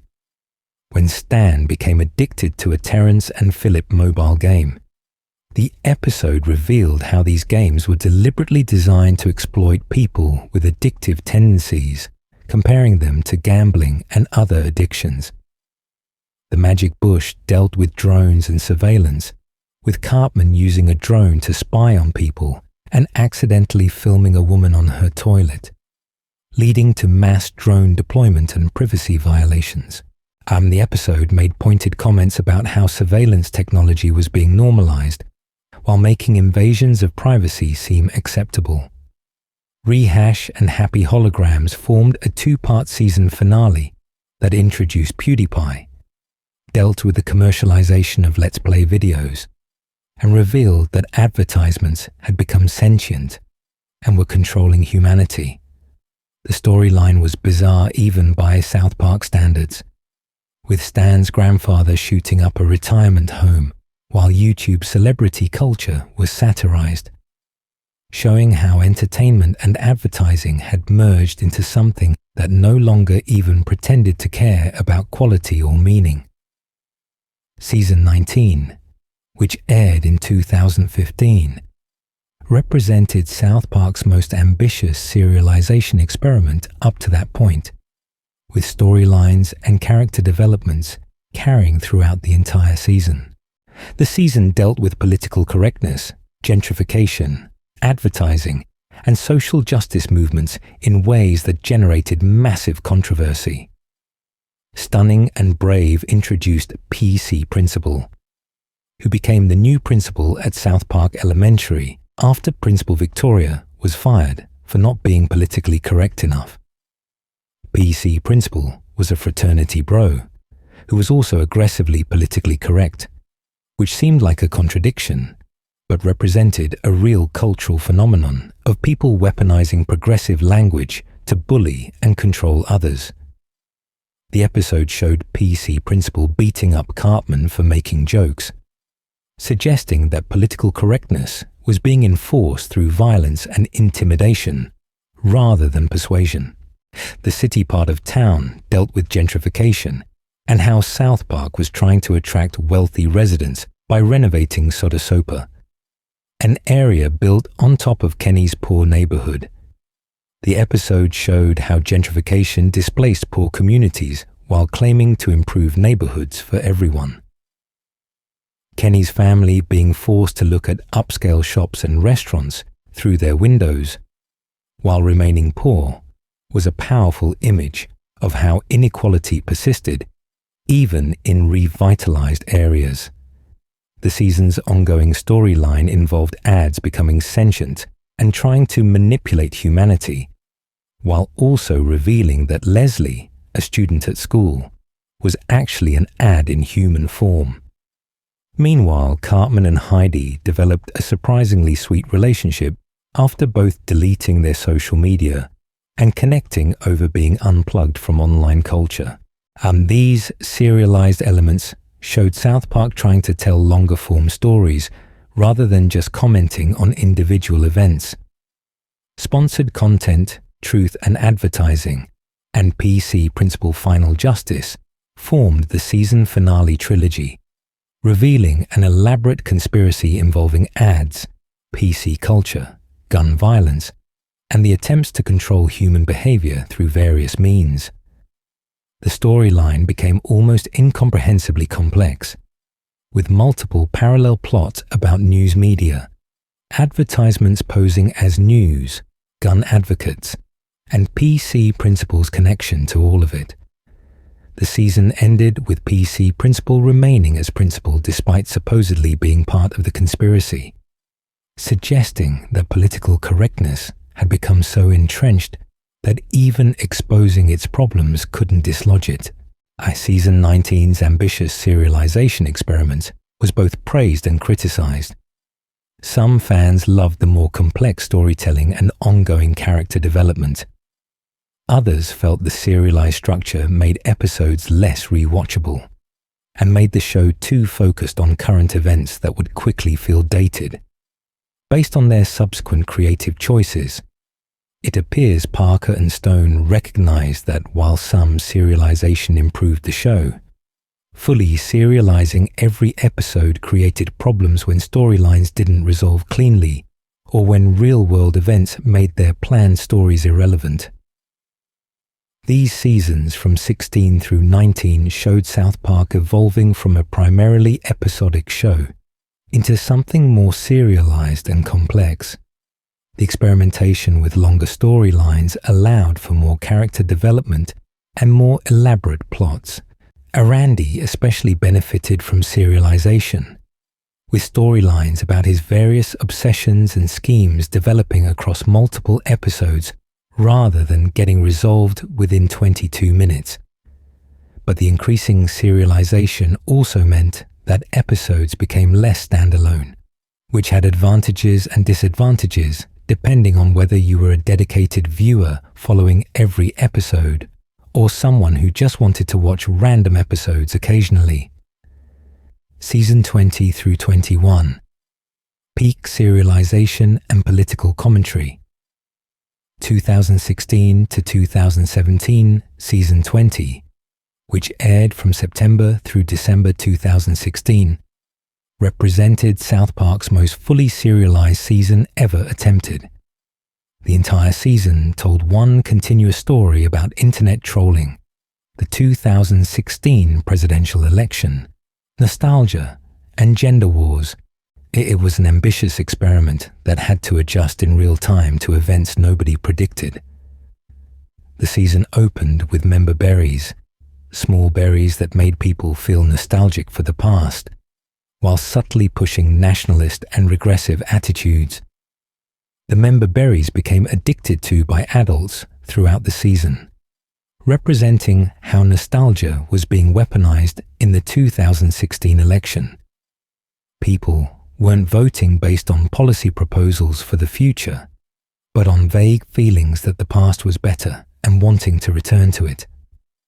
The main storyline involved Gerald Broflovski, Kyle's father, being revealed as Skankhunt42, an internet troll who harassed women online for his own amusement. When Denmark created TrollTrace, a website that would reveal everyone's internet history and unmask all trolls, it created panic among everyone who had ever done anything embarrassing online. The storyline dealt with online harassment, consequences for speech, privacy, and whether exposing people's private actions served justice or just created more problems. Meanwhile, Cartman and Heidi had started a genuine relationship. Cartman seemed to be changing for the better, actually caring about another person for the first time in his life. This character development was surprisingly sweet and gave hope that maybe even Cartman could grow beyond his worst tendencies. The storyline gave both characters depth they'd never had before. The election storyline featured Mr. Garrison as a Trump analog, running for president and saying increasingly outrageous things, while insisting he didn't actually want to win. The show's creative team had planned the entire season expecting Hillary Clinton to win the election, which made their planning useless when Trump actually won. They had to scramble to revise the second half of the season to account for an outcome they hadn't prepared for, and it showed in how the storyline struggled to reach satisfying conclusions. Oh geez, had the entire town in shock that Garrison/Trump had won the election, mirroring the real shock many people felt when the election results came in. The episode had to be significantly reworked at the last minute to account for Trump's victory, showing both the risks and rewards of South Park's practice of creating episodes right up until air date. The ability to be topical and relevant came with the cost of sometimes being surprised by events beyond their control. The season's storylines became increasingly complex and difficult to follow. The TrollTrace plot involved Denmark trying to expose the world's internet history, Gerald joining a troll organization to stop it, and various governments trying to control information. The member berries plot suggested they were part of a conspiracy to elect Garrison. The Cartman and Heidi storyline provided the season's emotional core, but got lost amid all the other plots. The season finale, the end of serialization as we know it, tried to tie everything together, but struggled to resolve all the plot lines satisfactorily. Gerald's trolling was exposed, but he faced no real consequences. TrollTrace was shut down, but the broader issues around privacy and harassment remained unresolved. Cartman and Heidi stayed together. The member berries disappeared without explanation. The episode felt rushed and unsatisfying, acknowledging in its title that the experiment with full serialization hadn't worked as planned. Season 20 showed both the potential and the limitations of serializing South Park. The ongoing storylines allowed for more complex character development and more elaborate satire, but the commitment to commenting on current events meant that when real events didn't match their predictions, the planned story arcs fell apart. The season felt like it was constantly playing catch-up to reality, which undermined its effectiveness. Season 21, which aired in 2017, represented South Park deliberately pulling back from full serialization after Season 20's struggles. Episodes were more standalone, though some storylines did continue across multiple episodes, and the season dealt with white supremacy, social media, therapy culture, and various aspects of the Trump presidency. White people renovating houses showed Cartman and Heidi's relationship becoming toxic, with Cartman slowly manipulating Heidi into behaving like him while claiming to care about her. The episode used the Chip and Joanna Gaines home renovation show as a metaphor for how relationships can be renovated in unhealthy ways, with people forcing their partners to change rather than accepting them as they are. Put It Down dealt with North Korean nuclear threats and how constantly worrying about possible catastrophes prevented people from dealing with actual problems in front of them. When Tweak became obsessed with nuclear war fears, while his boyfriend Craig just wanted to plan their relationship, it showed how global anxieties could interfere with personal connections. Franchise prequel and subsequent Coon and Friends episodes showed the boys' superhero team falling apart when they tried to monetize their brand and work with streaming services.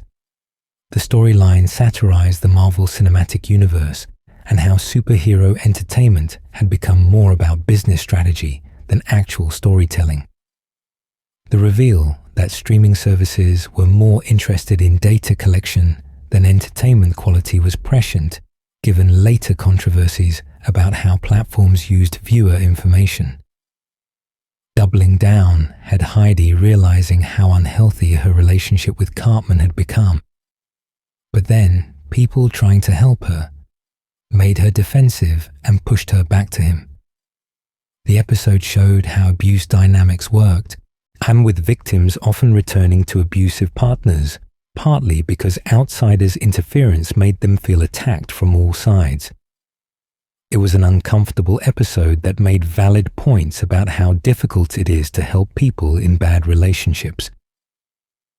The season showed South Park returning to what it did best: individual episodes commenting on specific issues rather than trying to tell one big story across an entire season. The show could still reference earlier episodes and maintain character continuity without being locked into one overarching narrative that might get derailed by real-world events. This more flexible approach allowed Parker and Stone to respond to current events more effectively, while still developing characters and storylines over time. Sons of Witches had Randy starting a witch coven, and which was really just an excuse for men to get together and drink. The episode satirized male bonding rituals and how men's unwillingness to actually communicate with each other about emotions led them to create elaborate pretenses for spending time together. The episode also dealt with sexual harassment allegations and how men were reacting to increased scrutiny of their behavior.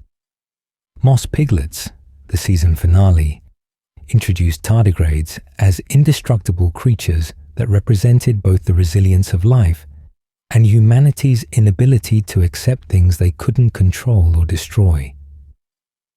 When a science experiment involving tardigrades went wrong, it led to existential questions about life's meaning and humanity's place in the universe. The episode was more philosophical than usual, as suggesting Parker and Stone were thinking about bigger questions after a season focused on current events and relationship drama. These two seasons represented a turning point for South Park. Season 20's full serialization experiment had been ambitious, but ultimately problematic. Season 21's return to more episodic storytelling while maintaining some continuity proved more successful. Parker and Stone learned that the show worked best when it could be flexible, responding to current events as they happened rather than locking into one predetermined narrative. This lesson would inform how they approached later seasons, finding a balance between serialization and episodic structure that played to South Park's strengths. Season 22 through 25. The Tegrity Farms Era, 2018 to 2022. Season 22, which premiered in September 2018, they introduced what would become the most controversial and divisive change in South Park's history. Tegrity Farms. The season dealt with school shootings, social media, vaping, and various aspects of the contemporary culture. But the fourth episode changed everything. The season opened with dead kids, dealing with school shootings and how they'd become so common that people had become numb to them. When there was a shooting at South Park Elementary, Randy was more concerned with Sharon thinking he wasn't sensitive enough than about the actual shooting. The episode showed how American society had normalized something that should be unacceptable, focusing on image management and virtue signaling, rather than actually addressing the underlying problems. A boy and a priest reunited Father Maxey with a former church friend and dealing with the Catholic Church abuse scandals and whether good people could remain in corrupt institutions. The episode was surprisingly nuanced, showing both the genuine faith of good people and the institutional rot that enabled abuse. It suggested that staying and trying to reform from within was valid, but so was leaving an irredeemably corrupt institution. The Problem with Apu dealt with Mr. Hankey, the beloved Christmas Pooh character, who had been part of South Park since season 1. When Mr. Hankey started tweeting racist and offensive things, clearly representing Roseanne Barr and other celebrities whose social media behavior had gotten them in trouble, the town had to decide whether to continue supporting him despite his behavior or condemn someone who had been important to their community. The episode ended with Mr. Hankey being exiled to Springfield to join The Simpsons, a pointed joke about how both shows dealt with problematic characters and changing cultural standards. But the episode that changed everything was Tegrity Farms, which aired on October 17th, 2018. Randy became frustrated with recent problems in South Park, particularly with Stan's sister Shelley vaping and sending inappropriate pictures to get away with it. He decided to sell their house and move the Marsh family to a marijuana farm in the countryside that he named Tegrity Farms. The episode was a satire of vaping culture, marijuana legalization, and how people sought authenticity in a world of corporate manufactured experiences. What seemed like a one-episode story turned into a years-long shift in the show's format. Randy's character, who had always been a significant supporting player and occasional episode focus, now became the show's main character. Tegrity Farms appeared in nearly every episode going forward. The boys moved from living in South Park proper to living on a remote farm, changing the entire dynamic of the show. This shift was initially seen as temporary, like when Kenny died or when the boys moved to 4th grade, but it persisted far longer than anyone expected. The remainder of season 22 dealt with Randy running his marijuana business, while the boys adapted to living on a farm and commuting to school. Buddha Box had people becoming so addicted to their phones that they needed boxes to block out reality. The episode satirized smartphone addiction and people's inability to be present in the moment, and showing how technology designed to connect people was actually isolating them. Tegrity Farm's Halloween special had Randy competing with other marijuana producers while the boys dealt with a shooting incident on Halloween involving vaping. The episode tried to balance Randy's farm storylines with the boys' school stories, but the shift in focus was becoming apparent. Randy was getting more screen time than Stan, Kyle, Cartman, and Kenny combined in many episodes.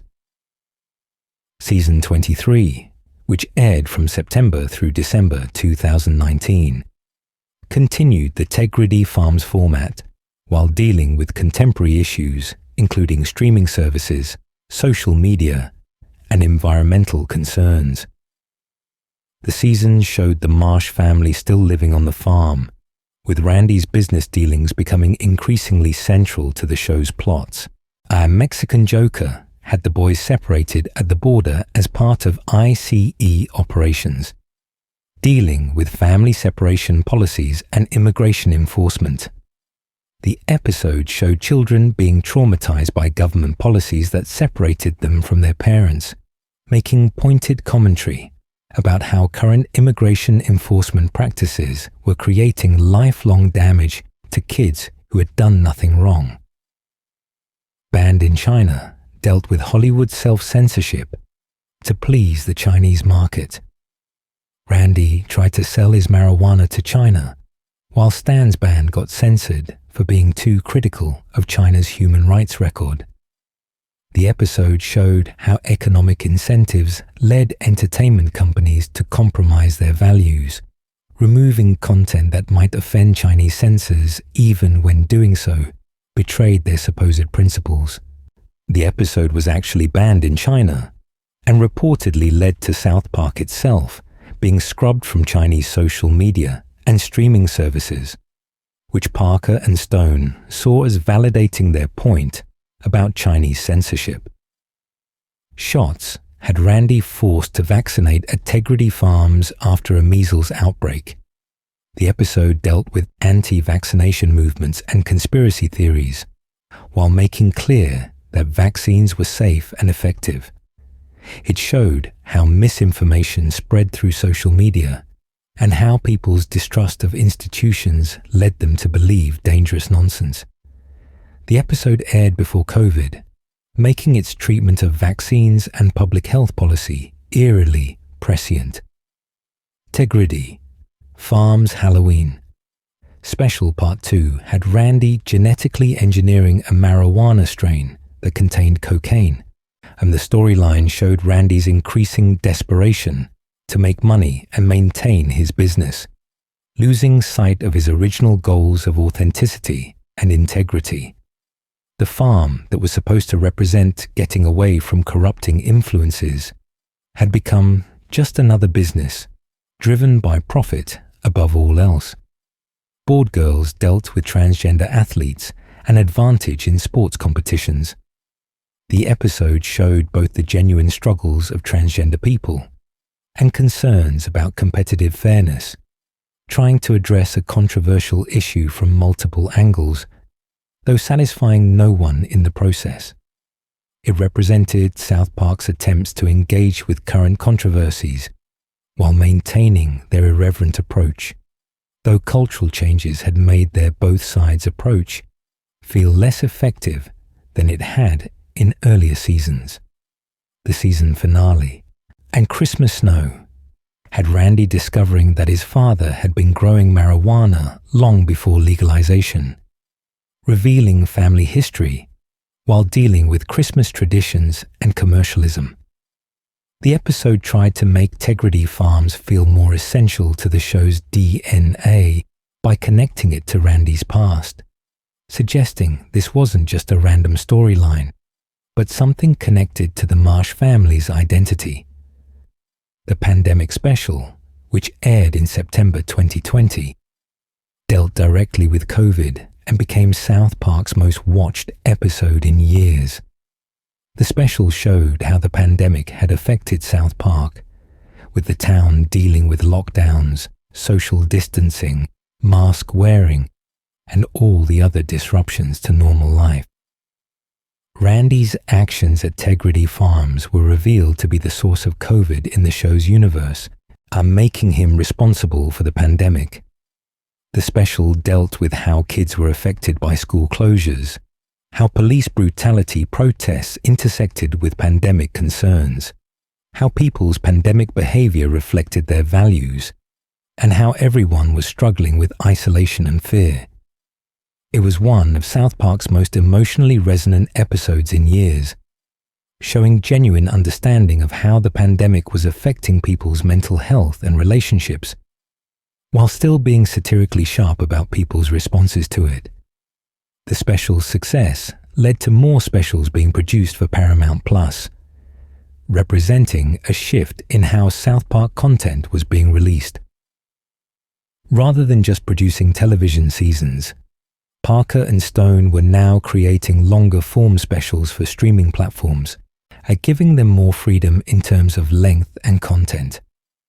South Park Post-COVID, released in November 2021, showed the main characters as adults 40 years in the future, still dealing with COVID.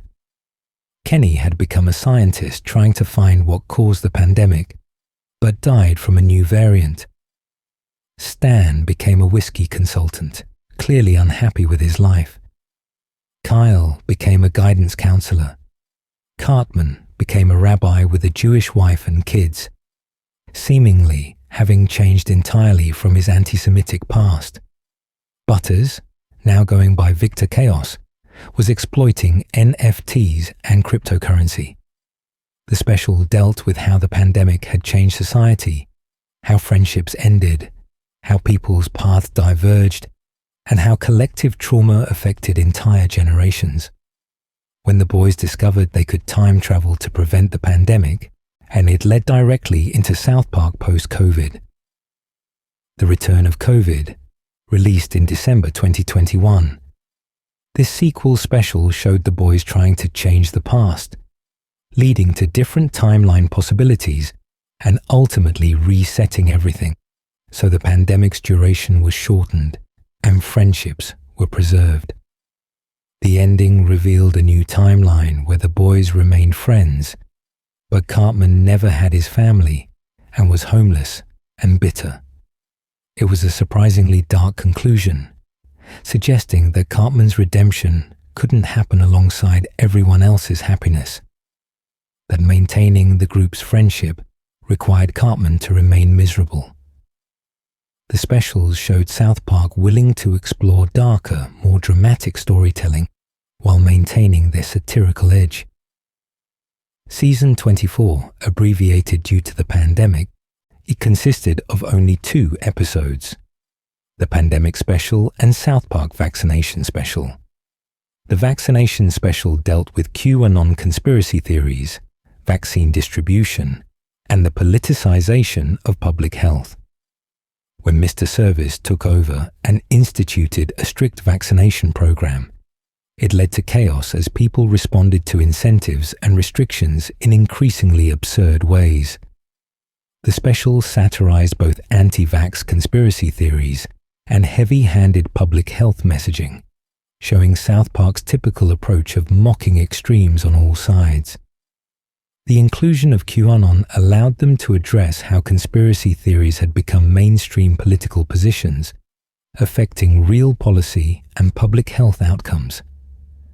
Season 25, which aired in 2022, returned to a more traditional season format, with episodes airing weekly rather than as specials, and the season dealt with NFTs, streaming services, gentrification, and Randy finally ending his Tegrity Farm storyline, though not until season 27. Pajama Day had the kids dealing with dress code enforcement and pandemic restrictions, showing how authority figures weaponized rules to exert control rather than addressing actual problems. The episode made pointed commentary about zero-tolerance policies and how inflexible rule enforcement often punish people unfairly. The Streaming Wars and the Streaming Wars. Part 2 released as feature-length specials, dealt with competition between streaming services, water rights, and continued storylines from earlier episodes. Randy's attempts to sell excess water from Tegrity farms led to elaborate conflicts with various parties. The specials showed frustration with streaming service proliferation and how consumers were being exploited by companies fragmenting content across multiple platforms, each requiring separate subscriptions. These seasons represented South Park's most controversial era. The shift to Randy and Tegrity farms as the show's focus alienated many fans who wanted more content focused on the boys. The serialized nature of the Tegrity farm storyline meant episodes were less standalone and rewatchable. The specials format, while allowing for more ambitious storytelling, meant less frequent content and required streaming subscriptions to watch. But the era also showed South Park engaging with contemporary issues in thoughtful ways. The pandemic specials resonated with audiences struggling through COVID. The dealing with conspiracy theories and social media and technological changes demonstrated the show still had sharp insights about modern culture. And the willingness to experiment with format showed Parker and Stone weren't content to just keep making the same show year after year, even if not every experiment worked perfectly. Season 26 through 28, The Return and Modern Era, 2023 to 2025. Season 26, which aired in early 2023, showed South Park beginning to move away from the Tegrity Farms format while still dealing with contemporary issues through the show's satirical lens.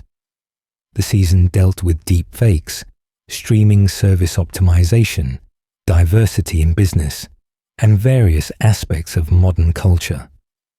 Japanegro Tsunami dealt with deep fake technology and how manipulated media was becoming indistinguishable from reality. When someone created deep fakes of Kyle saying offensive things, it led to consequences for behavior he never actually engaged in.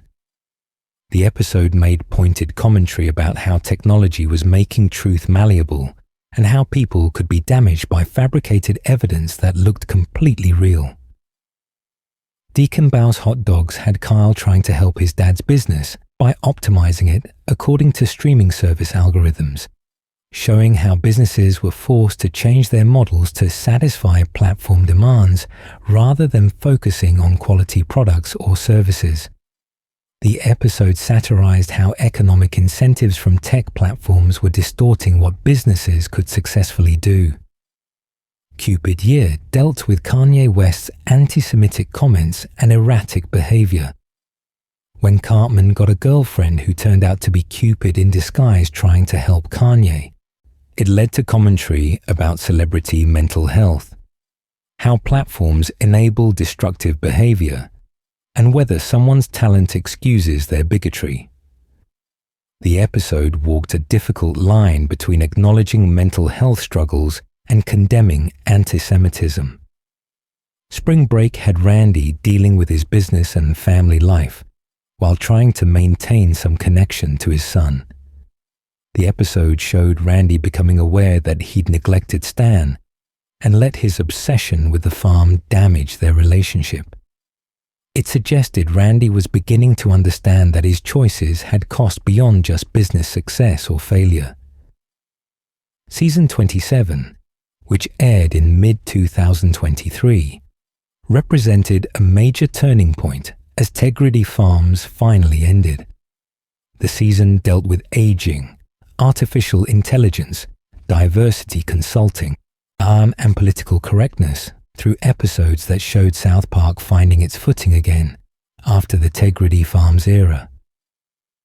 Japanese Toilet dealt with Stan's fears about toilet technology becoming too advanced, satirizing both Japanese toilet sophistication and American resistance to different ways of doing things.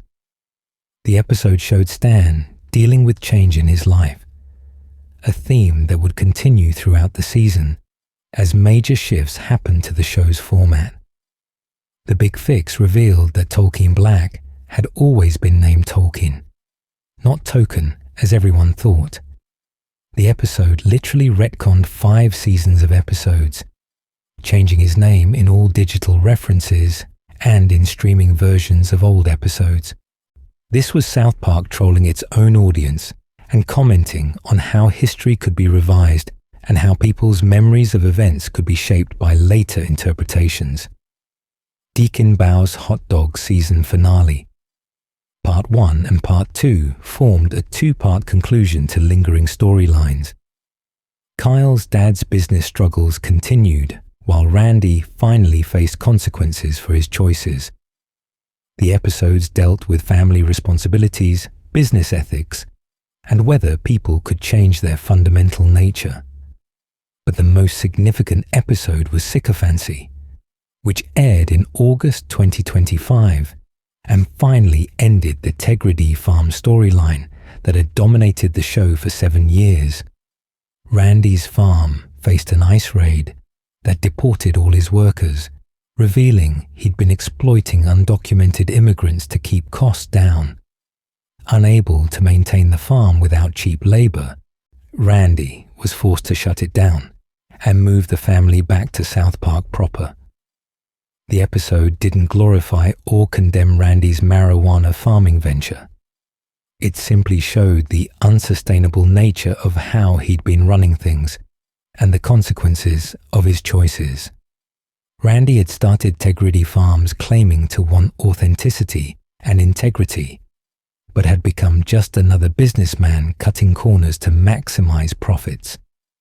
The farm's failure represented the failure of his original vision, and returning to South Park represented acknowledging that running away from problems doesn't solve them. Season 28, which premiered in October 2025 and is currently airing, shows South Park in its post-Tegrity Farms era, with the Marsh family back in South Park proper and the show returning to a more traditional format focused on the boys rather than Randy. The season deals with artificial intelligence, social media, political controversies, and various aspects of modern culture.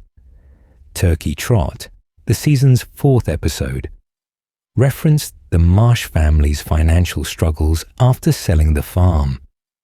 Randy mentioned they'd fallen on hard times, showing that ending Tegrity Farms didn't just reset everything to how it was before, but left actual consequences. The family now had money problems they didn't have before Randy's marijuana farming venture. The season has shown renewed focus on Stan, Kyle, Cartman, and Kenny, giving them storylines that don't revolve around Randy's business dealings. Episodes have dealt with AI-generated content, social media manipulation, political polarization, and other contemporary issues, while returning to the episodic format that allowed each episode to stand alone, rather than requiring watching the entire season to understand what was happening. The season represents South Park learning from the Tegrity Farms experiment and returning to what the show did best, while incorporating lessons about serialization and character development. Randy remains an important character, but is no longer dominating the show to the exclusion of the actual main characters. The boys are back to being the focus, dealing with kid problems rather than just reacting to their parents' latest schemes. The modern era of South Park shows a series that's approaching 30 years old, but still evolving and adapting. The willingness to experiment with format, even when those experiments don't entirely work, and demonstrates creative ambition rather than just coasting on past success. The return to more traditional structure after the Tegrity Farms era shows wisdom in recognizing what works and what doesn't, while maintaining the satirical edge that made the show successful in the first place. South Park in 2025 remains culturally relevant and willing to tackle controversial subjects that other shows avoid. The animation has improved dramatically while maintaining the distinctive style. The production process still allows for rapid response to current events, and Parker and Stone's creative control means the show continues to reflect their specific vision, rather than being diluted by network interference or committee decisions. The show's longevity is remarkable given how many animated series have come and gone during South Park's run, and The Simpsons is the only animated sitcom that's been on longer, and South Park has maintained more consistent quality and cultural relevance than The Simpsons has in recent decades. This success comes from creative fearlessness, willingness to change and experiment, and maintaining a distinctive voice that doesn't try to appeal to everyone, but instead focuses on making the show Parker and Stone want to make. Character evolution across the South Park timeline, looking at how the main characters have evolved across nearly 3 decades of South Park, provides insight into how the show itself has changed. What started as relatively simple character types have developed into complex individuals with extensive histories, relationships, and character arcs. Stan Marsh began as the show's straight man, the normal kid who reacted to the craziness around him with appropriate confusion and concern. He was explicitly modeled after Trey Parker himself, serving as the audience surrogate through which we experience South Park's absurdist world. In early seasons, Stan was defined primarily by his relationship with Wendy, his friendship with Kyle, and his role as the moral center who delivered the show's lessons at the end of episodes. As the show progressed, Stan developed depression and cynicism, particularly evident in the You're Getting Old and Asperger's episodes, where he literally saw everything as crap and couldn't enjoy anything anymore. This darker characterization showed Stan dealing with the weight of growing up in a world that increasingly made no sense. His parents' marriage fell apart. His best friend Kyle drifted away temporarily. He struggled with feeling disconnected from everything that used to bring him joy.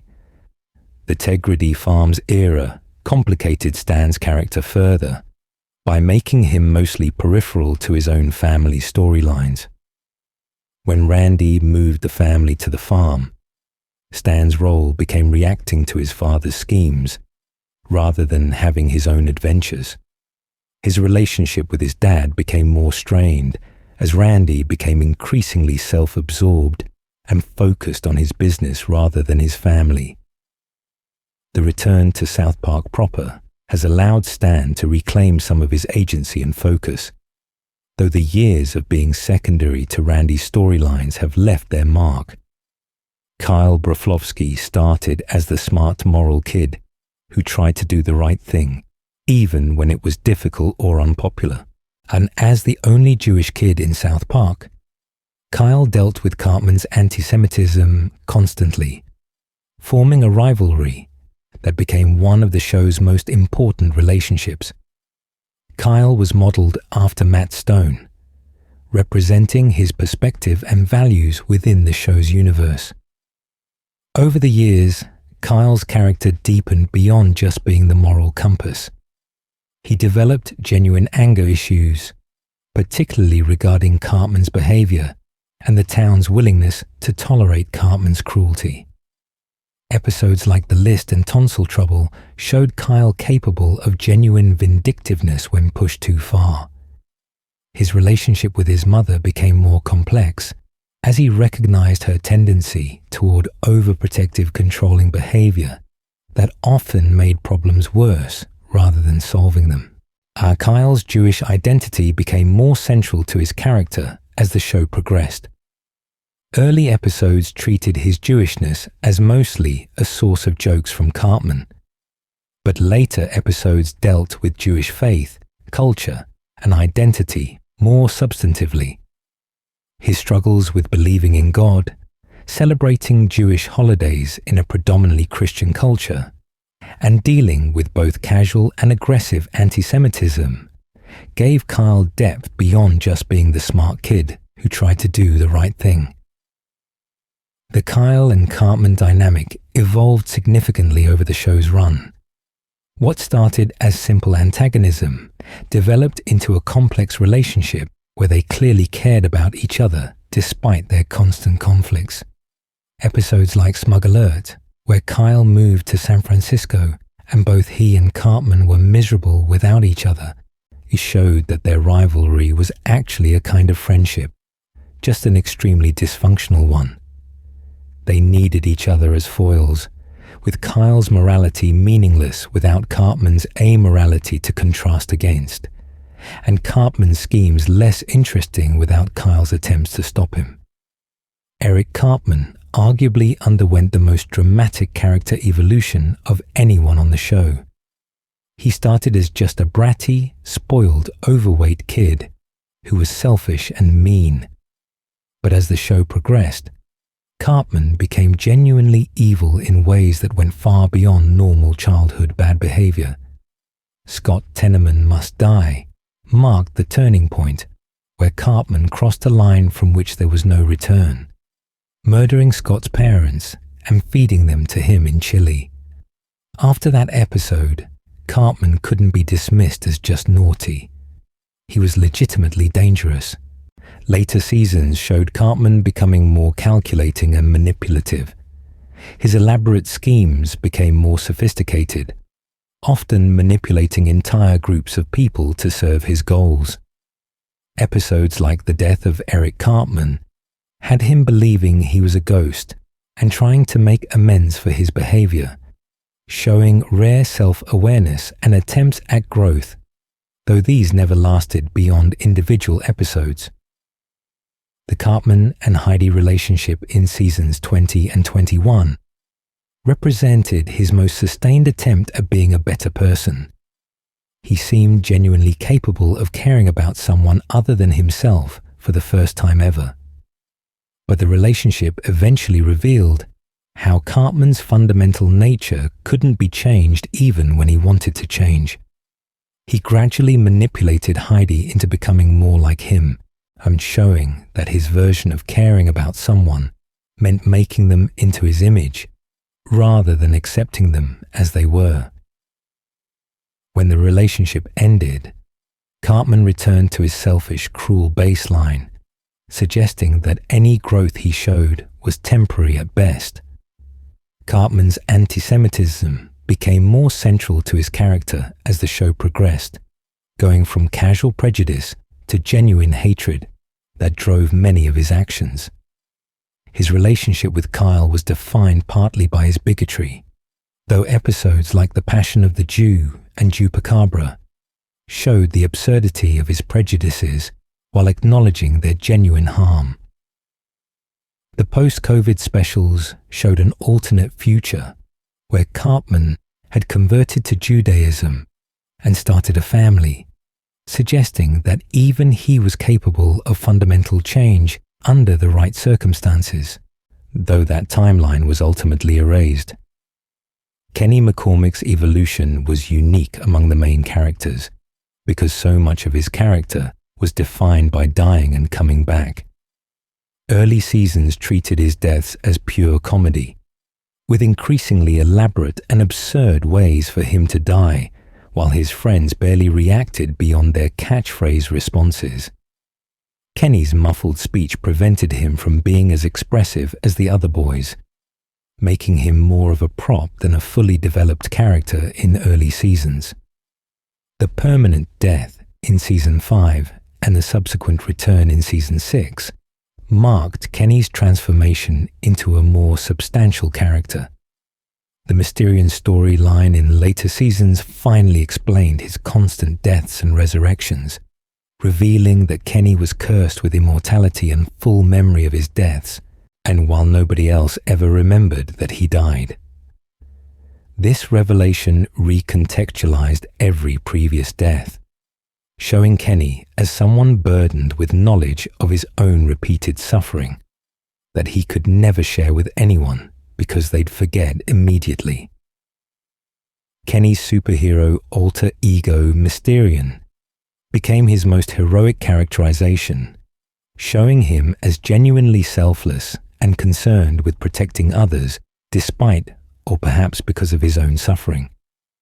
He would sacrifice himself repeatedly to save others, knowing he'd come back, but also knowing the deaths would hurt and that nobody would remember or appreciate what he'd done. This made Kenny the show's truest hero, someone who did the right thing with no expectation of recognition or reward. Kenny's poverty was another defining characteristic that gained more depth over the show's run. And early episodes played his family's poverty mostly for jokes about them eating frozen waffles or living in terrible conditions. Later episodes showed the genuine hardships of growing up poor, the ways poverty limited opportunities and affected mental health, and how Kenny's friends often failed to understand the challenges he faced. Episodes like The City Part of Town and The Poor Kid dealt with poverty more substantively, showing both Kenny's resilience and the unfairness of his situation. Randy Marsh's evolution from minor supporting character to co-lead represents the most dramatic shift in focus in South Park's history. Early seasons showed Randy as just Dan's dad, a geologist who occasionally appeared in episodes but had minimal personality beyond being a typical suburban father. And his first major character development came in episodes like Something You Can Do With Your Finger, which revealed his boy band past and started showing him as more than just Dan's boring dad.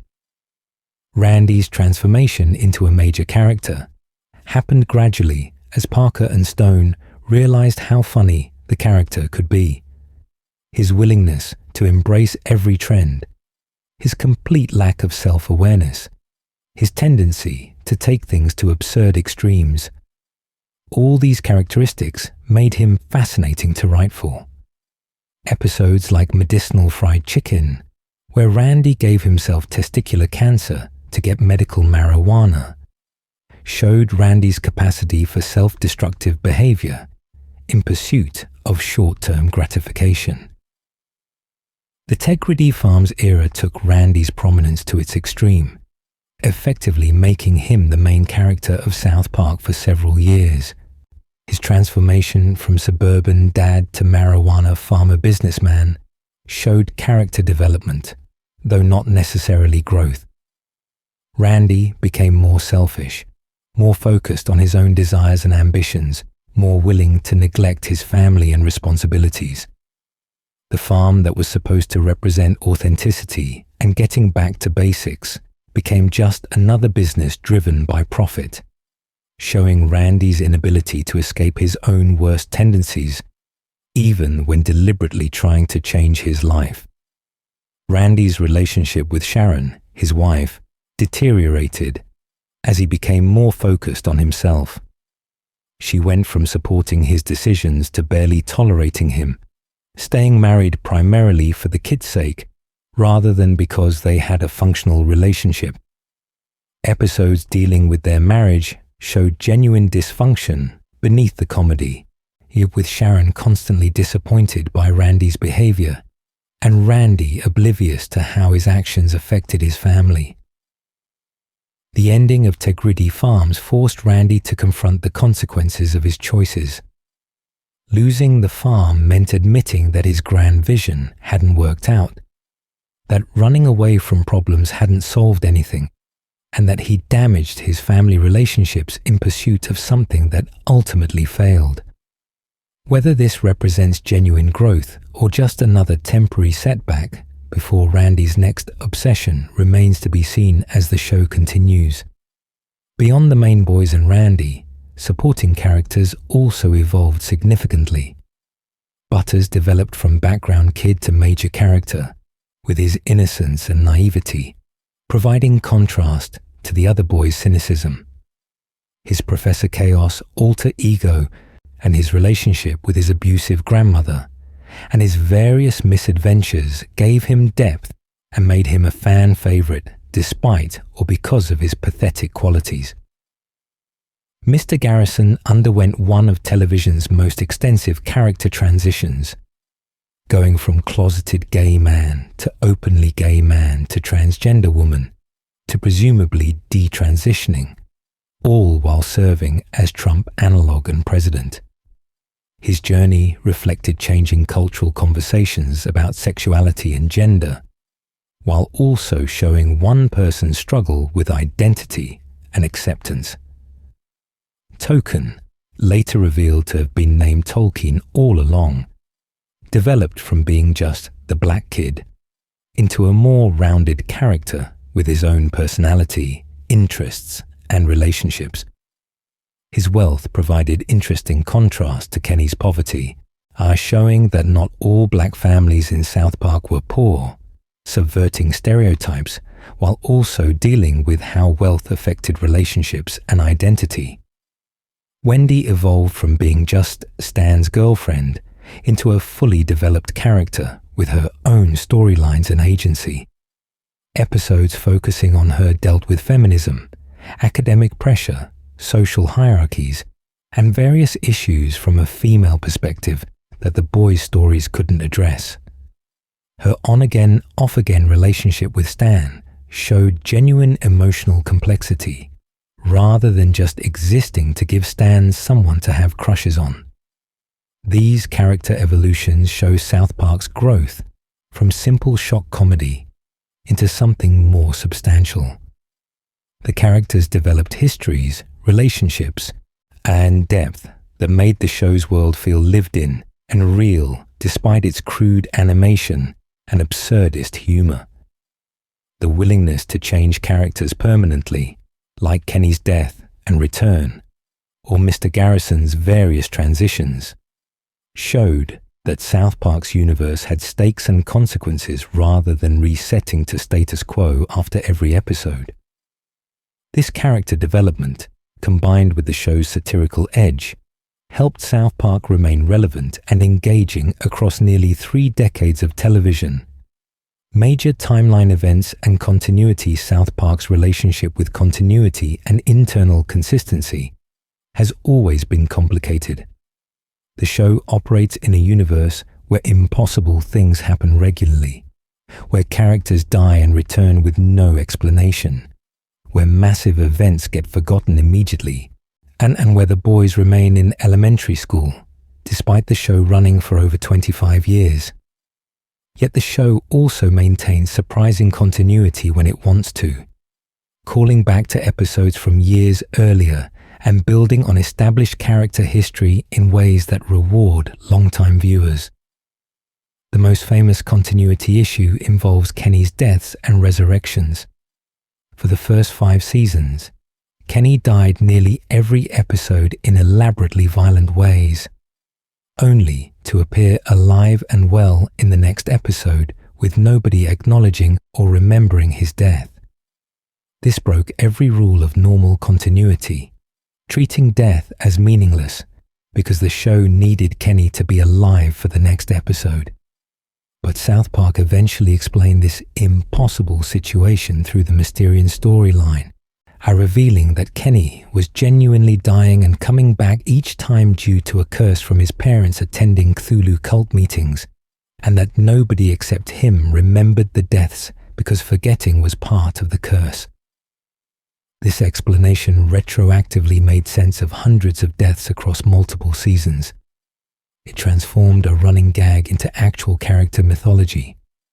It showed that Parker and Stone had been thinking about their own continuity even when it seemed like they were just killing Kenny for shock value and cheap laughs.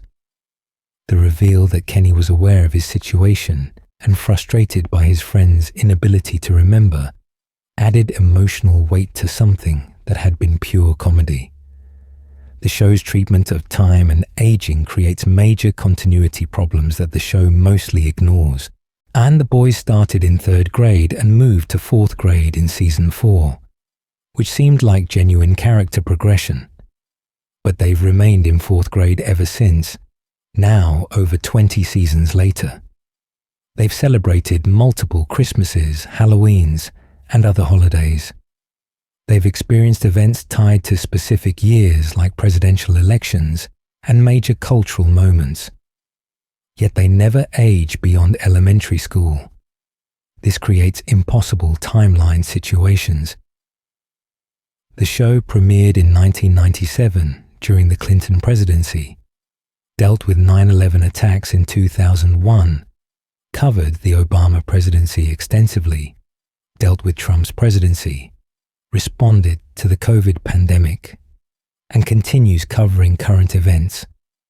All of this has supposedly happened while the boys remained fourth graders, meaning their elementary school years have somehow lasted over 25 years of real-world time. The show has never seriously tried to explain this beyond the occasional joke acknowledging the impossibility of their timeline. The adults in South Park have aged more realistically, despite the boys staying children. Randy and other parents have been shown with grey hair in recent seasons. Characters have died of old age.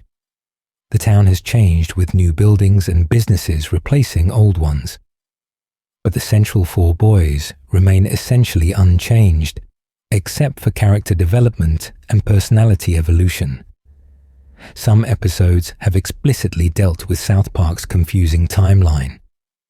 Cancelled from Season 7 revealed that Earth was actually a reality show for aliens, and that time wasn't progressing normally, offering a joke explanation for the show's temporal impossibilities.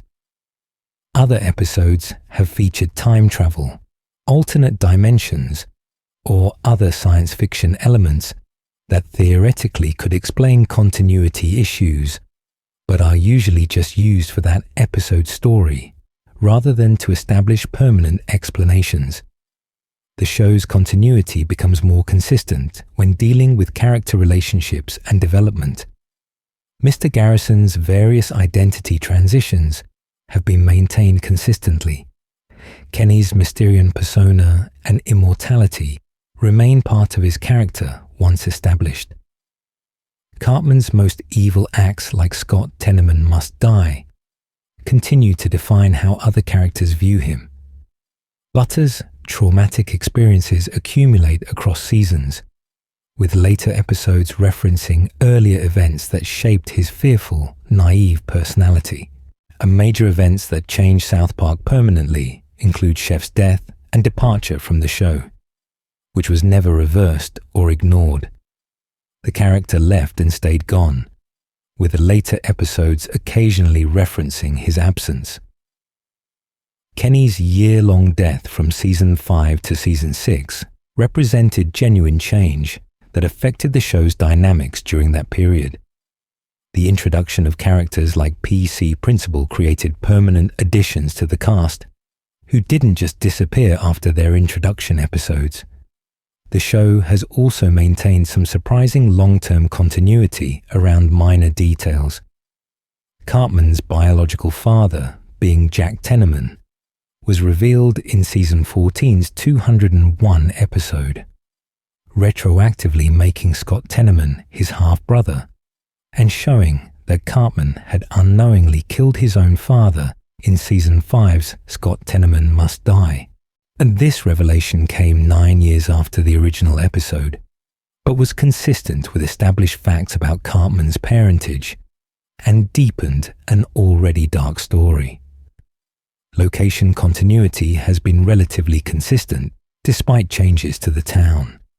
The school, Stark's Pond, the bus stop, and other key locations have remained in their same positions relative to each other. When locations have changed, like the addition of Sodasopa gentrification area in Season 19, it's been maintained in subsequent episodes rather than disappearing without explanation. The show has a map of South Park that the writers use to maintain spatial consistency, showing they care about this aspect of continuity, even if they ignore temporal issues. Character relationships and grudges persist across seasons more than in typical animated comedies, and Cartman and Kyle's rivalry has developed nuances and history across hundreds of episodes, with specific past conflicts referenced in later stories. Stan and Wendy's on-again, off-again relationship has maintained consistency about when they're together or broken up. Jimmy and Timmy's friendship, Tweek and Craig's relationship, and other pairings have remained stable once established. The show's political continuity has been necessarily flexible given how often real-world political situations change. Mr. Garrison as Trump was a commitment that lasted across multiple seasons, requiring the show to maintain that Garrison was president even as Trump's actual presidency ended.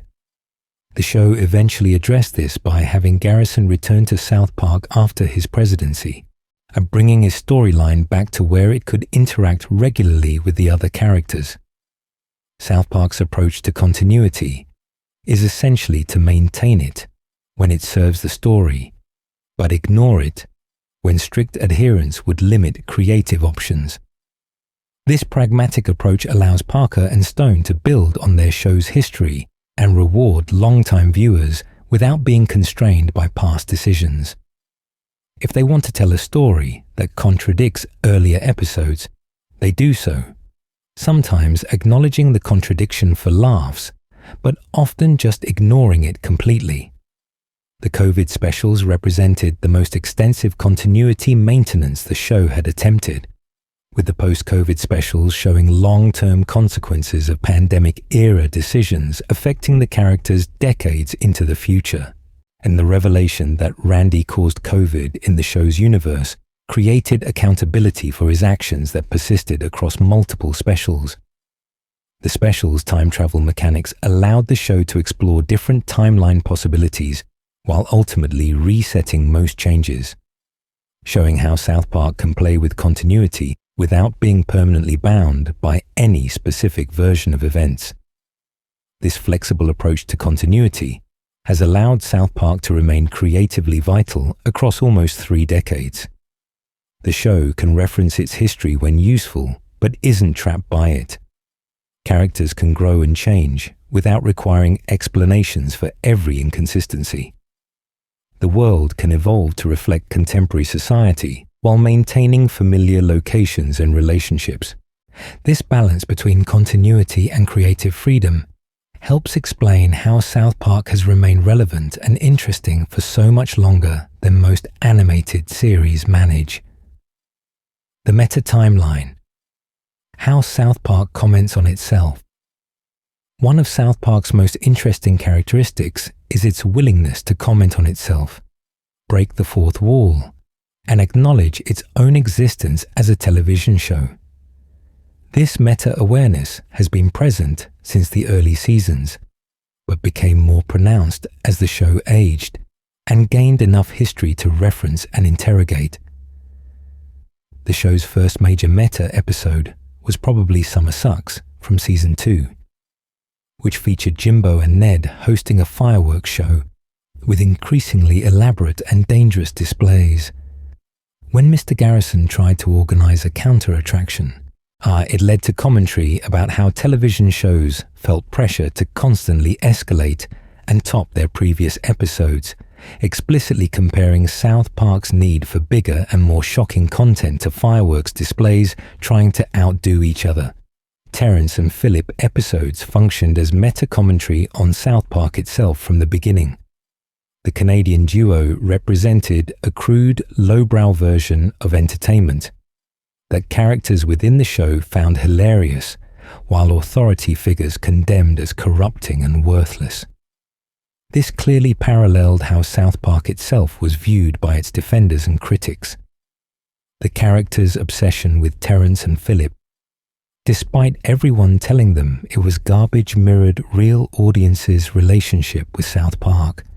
The South Park movie, Bigger, Longer, and Uncut, was explicitly about the controversy surrounding South Park, with parents blaming Canadian entertainment for their children's behavior, just as real parents blame South Park for their kids' language and attitudes. The movie's message about parental responsibility versus censorship was South Park arguing for its own right to exist and critiquing the moral panic it had generated. The 200 and 201 episodes from Season 14 brought back nearly every celebrity the show had ever mocked and dealt directly with censorship issues South Park faced.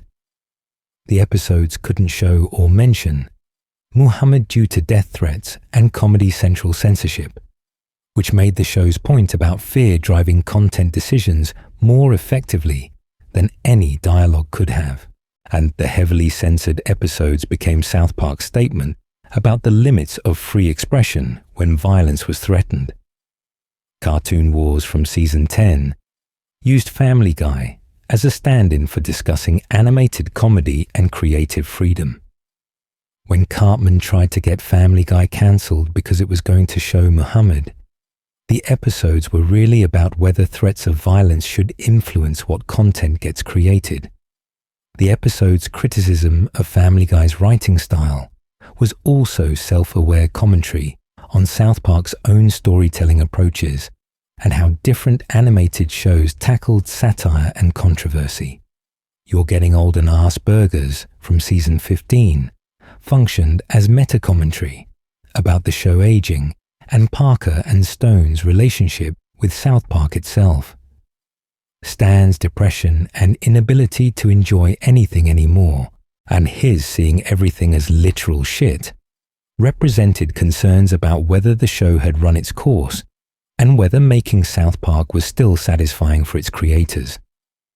The episodes were surprisingly personal, acknowledging that making the same show for 15 years could become exhausting and unfulfilling. The season finale of Season 19, PC Principal Final Justice, was titled as a commentary on serialization, with the end of serialization as we know it, making explicit that the show was addressing its own storytelling experiments. The episode acknowledged that Season 19's fully serialized structure had been an experiment that didn't entirely work, showing the creators willing to critique their own creative decisions. The Streaming Wars specials dealt with streaming service competition and fragmented entertainment landscape, which directly affected South Park since the show was being pulled between different platforms and distribution methods. The special's commentary on how streaming services competed for content, while making that content harder for consumers to access, reflected South Park's own situation, being split between Comedy Central, HBO Max, Paramount Plus, and various other services across different regions. The show's rapid production schedule has been referenced in multiple episodes, with characters occasionally acknowledging they exist in a television show that airs weekly. The 200th episode milestone was celebrated with the 200 and 201 two-parter that brought back characters from the show's history. The 300th episode, Shots, dealt with Randy celebrating the milestone despite the bleak state of the world, in which paralleled Parker and Stone's ambivalence about celebrating South Park's longevity. South Park's relationship with its own history became more complex as the show accumulated decades of episodes. References to earlier seasons became more common, with callbacks to classic episodes showing that the creators remembered their own continuity even when they chose to ignore it. The retconning of Tolkien's name to Tolkien in The Big Fix from Season 26 was explicitly meta, with the show literally rewriting its own history and then claiming it had always been that way. The show has also commented on its own aging and cultural relevance. Episodes dealing with the show trying to stay current with social media, streaming services, and contemporary controversies often contain subtext about whether South Park itself was still relevant or had become a relic of earlier internet culture. The struggle to understand newer forms of media and communication reflected real concerns about whether a show that premiered in 1997 could still meaningfully comment on 2020's culture. Parker and Stone's personal growth and changing perspectives have occasionally been addressed through the show. Their move from libertarian-leaning both sides cynicism toward more defined positions on various issues showed in how episodes from later seasons treated topics differently than earlier seasons did. The show's evolution from pure shock comedy toward more considered satire reflected its creators maturing and gaining more nuanced understandings of the subjects they tackled. The South Park creators have used the show to respond to criticism, sometimes specifically addressing articles or commentary about specific episodes. When the show was accused of false balance or enlightened centrism, subsequent episodes sometimes engaged with those criticisms, either defending their approach or subtly adjusting how they presented different perspectives on controversial issues. South Park's meta-awareness extends to acknowledging when episodes haven't worked or when creative decisions were mistakes. Unlike most shows that pretend past failures never happened, South Park has referenced its own missteps, whether it was Kenny's death not working out long-term, serialization being poorly received, or specific episodes that even the creators recognized as subpar. And this willingness to critique their own work has made South Park more self-aware and honest than typical entertainment that only promotes its successes. The show's relationship with Comedy Central and later Paramount has occasionally been referenced, with episodes dealing with network notes, sponsor concerns, and creative compromises mirroring actual negotiations Parker and Stone had with their parent companies. While the show has maintained unusual creative freedom, episodes sometimes reflected frustrations with corporate oversight or distribution issues. South Park's longevity itself became a form of meta-commentary, with the show's continued existence raising questions about whether it should still be running and what it means for a shock comedy from 1997 to still be airing new episodes approaching 2030. The show's survival, while other animated comedies came and went, its ability to remain culturally relevant across multiple generations, and its transformation from controversial outsider to established institution, all became subtext that informed how viewers interpreted its satire. The ultimate meta element is that South Park is now old enough to be nostalgic about itself. Fans who watched the early seasons as teenagers are now adults with their own children. The show that once represented rebellious, offensive youth culture has become part of the establishment it originally satirized. This transformation hasn't been lost on Parker and Stone, who have used South Park to comment on its own position as a cultural institution rather than an insurgent force, and the show's legacy is still being written as it continues producing new seasons and specials.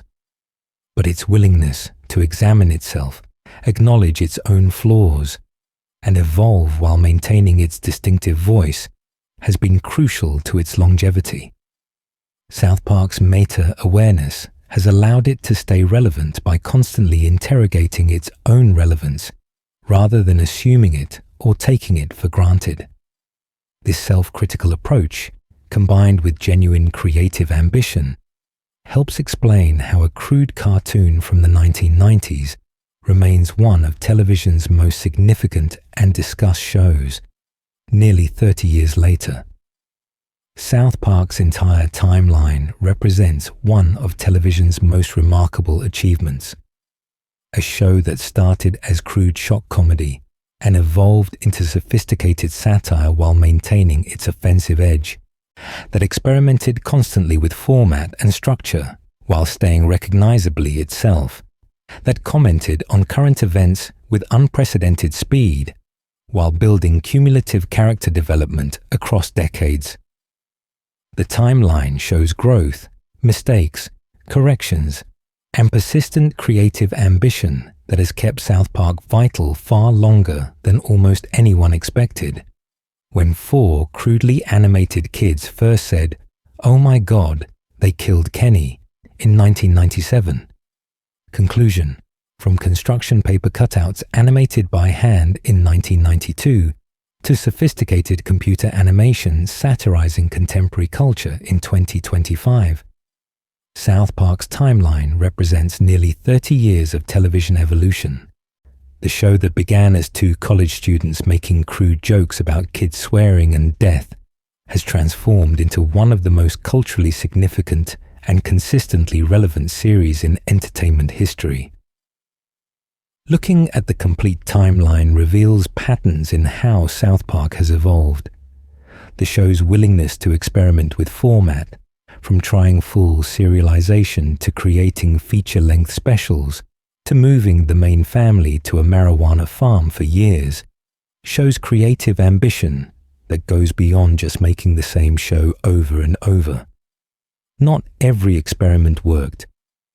Season 20's full serialization struggled when real-world events didn't match predictions. The Tegrity Farms era alienated fans who wanted more focus on the boys, but the willingness to take risks and try new approaches has kept South Park feeling vital rather than stagnant. The timeline also shows how South Park satire has evolved from simple shock humor into more nuanced commentary.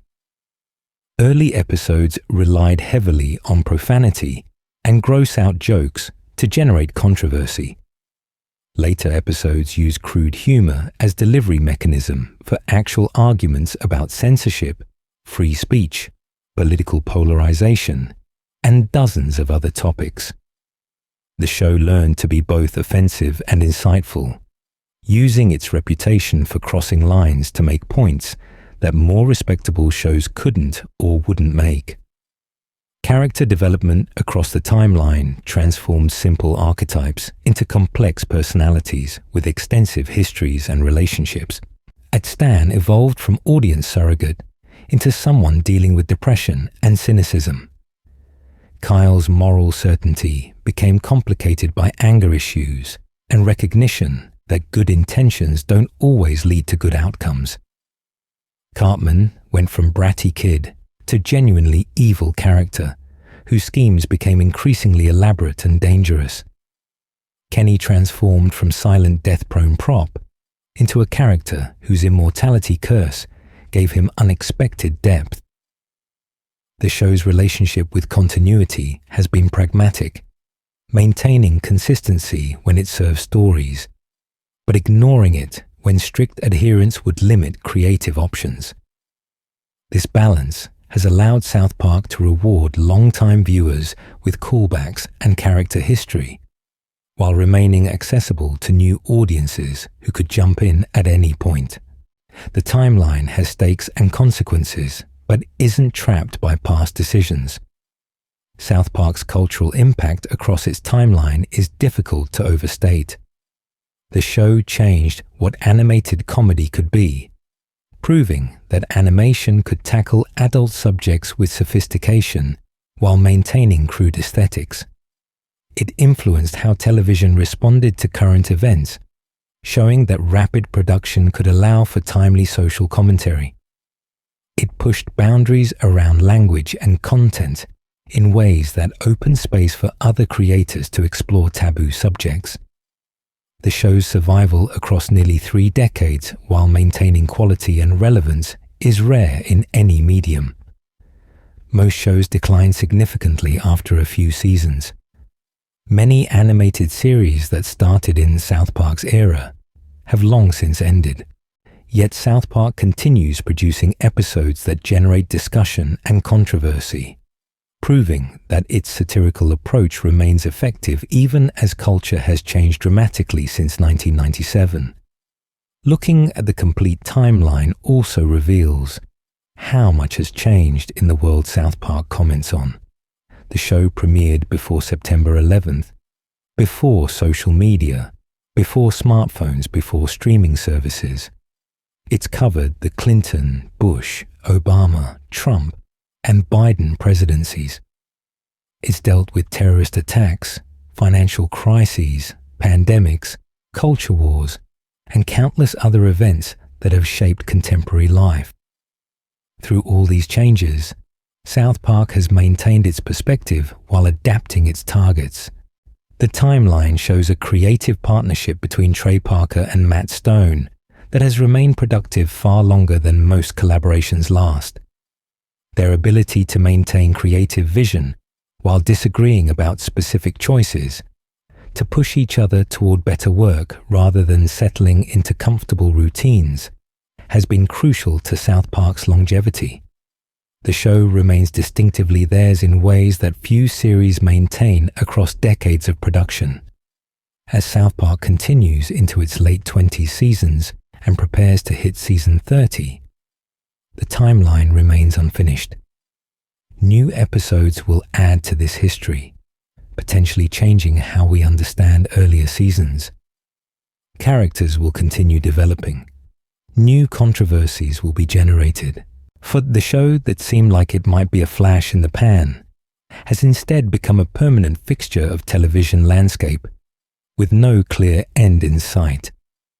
The South Park timeline ultimately tells the story of a show that never stopped evolving, never became complacent, and never lost its willingness to take risks and offend people in service of making points it thought needed making. Whether you find the show brilliant, offensive, both, or something else entirely, its impact on television and comedy is undeniable. From crude construction paper shorts to sophisticated satire, from 4 kids at a bus stop to an expansive universe of developed characters, South Park's timeline represents one of television's most remarkable creative achievements. Before we go, make sure you're subscribed to the Cartoon Codex for more deep dives into animated series and the stories behind them. Hit that like button if you enjoyed this journey through South Park's timeline, and let us know in the comments which era of South Park is your favorite and why. Thanks for watching, and we'll see you next time.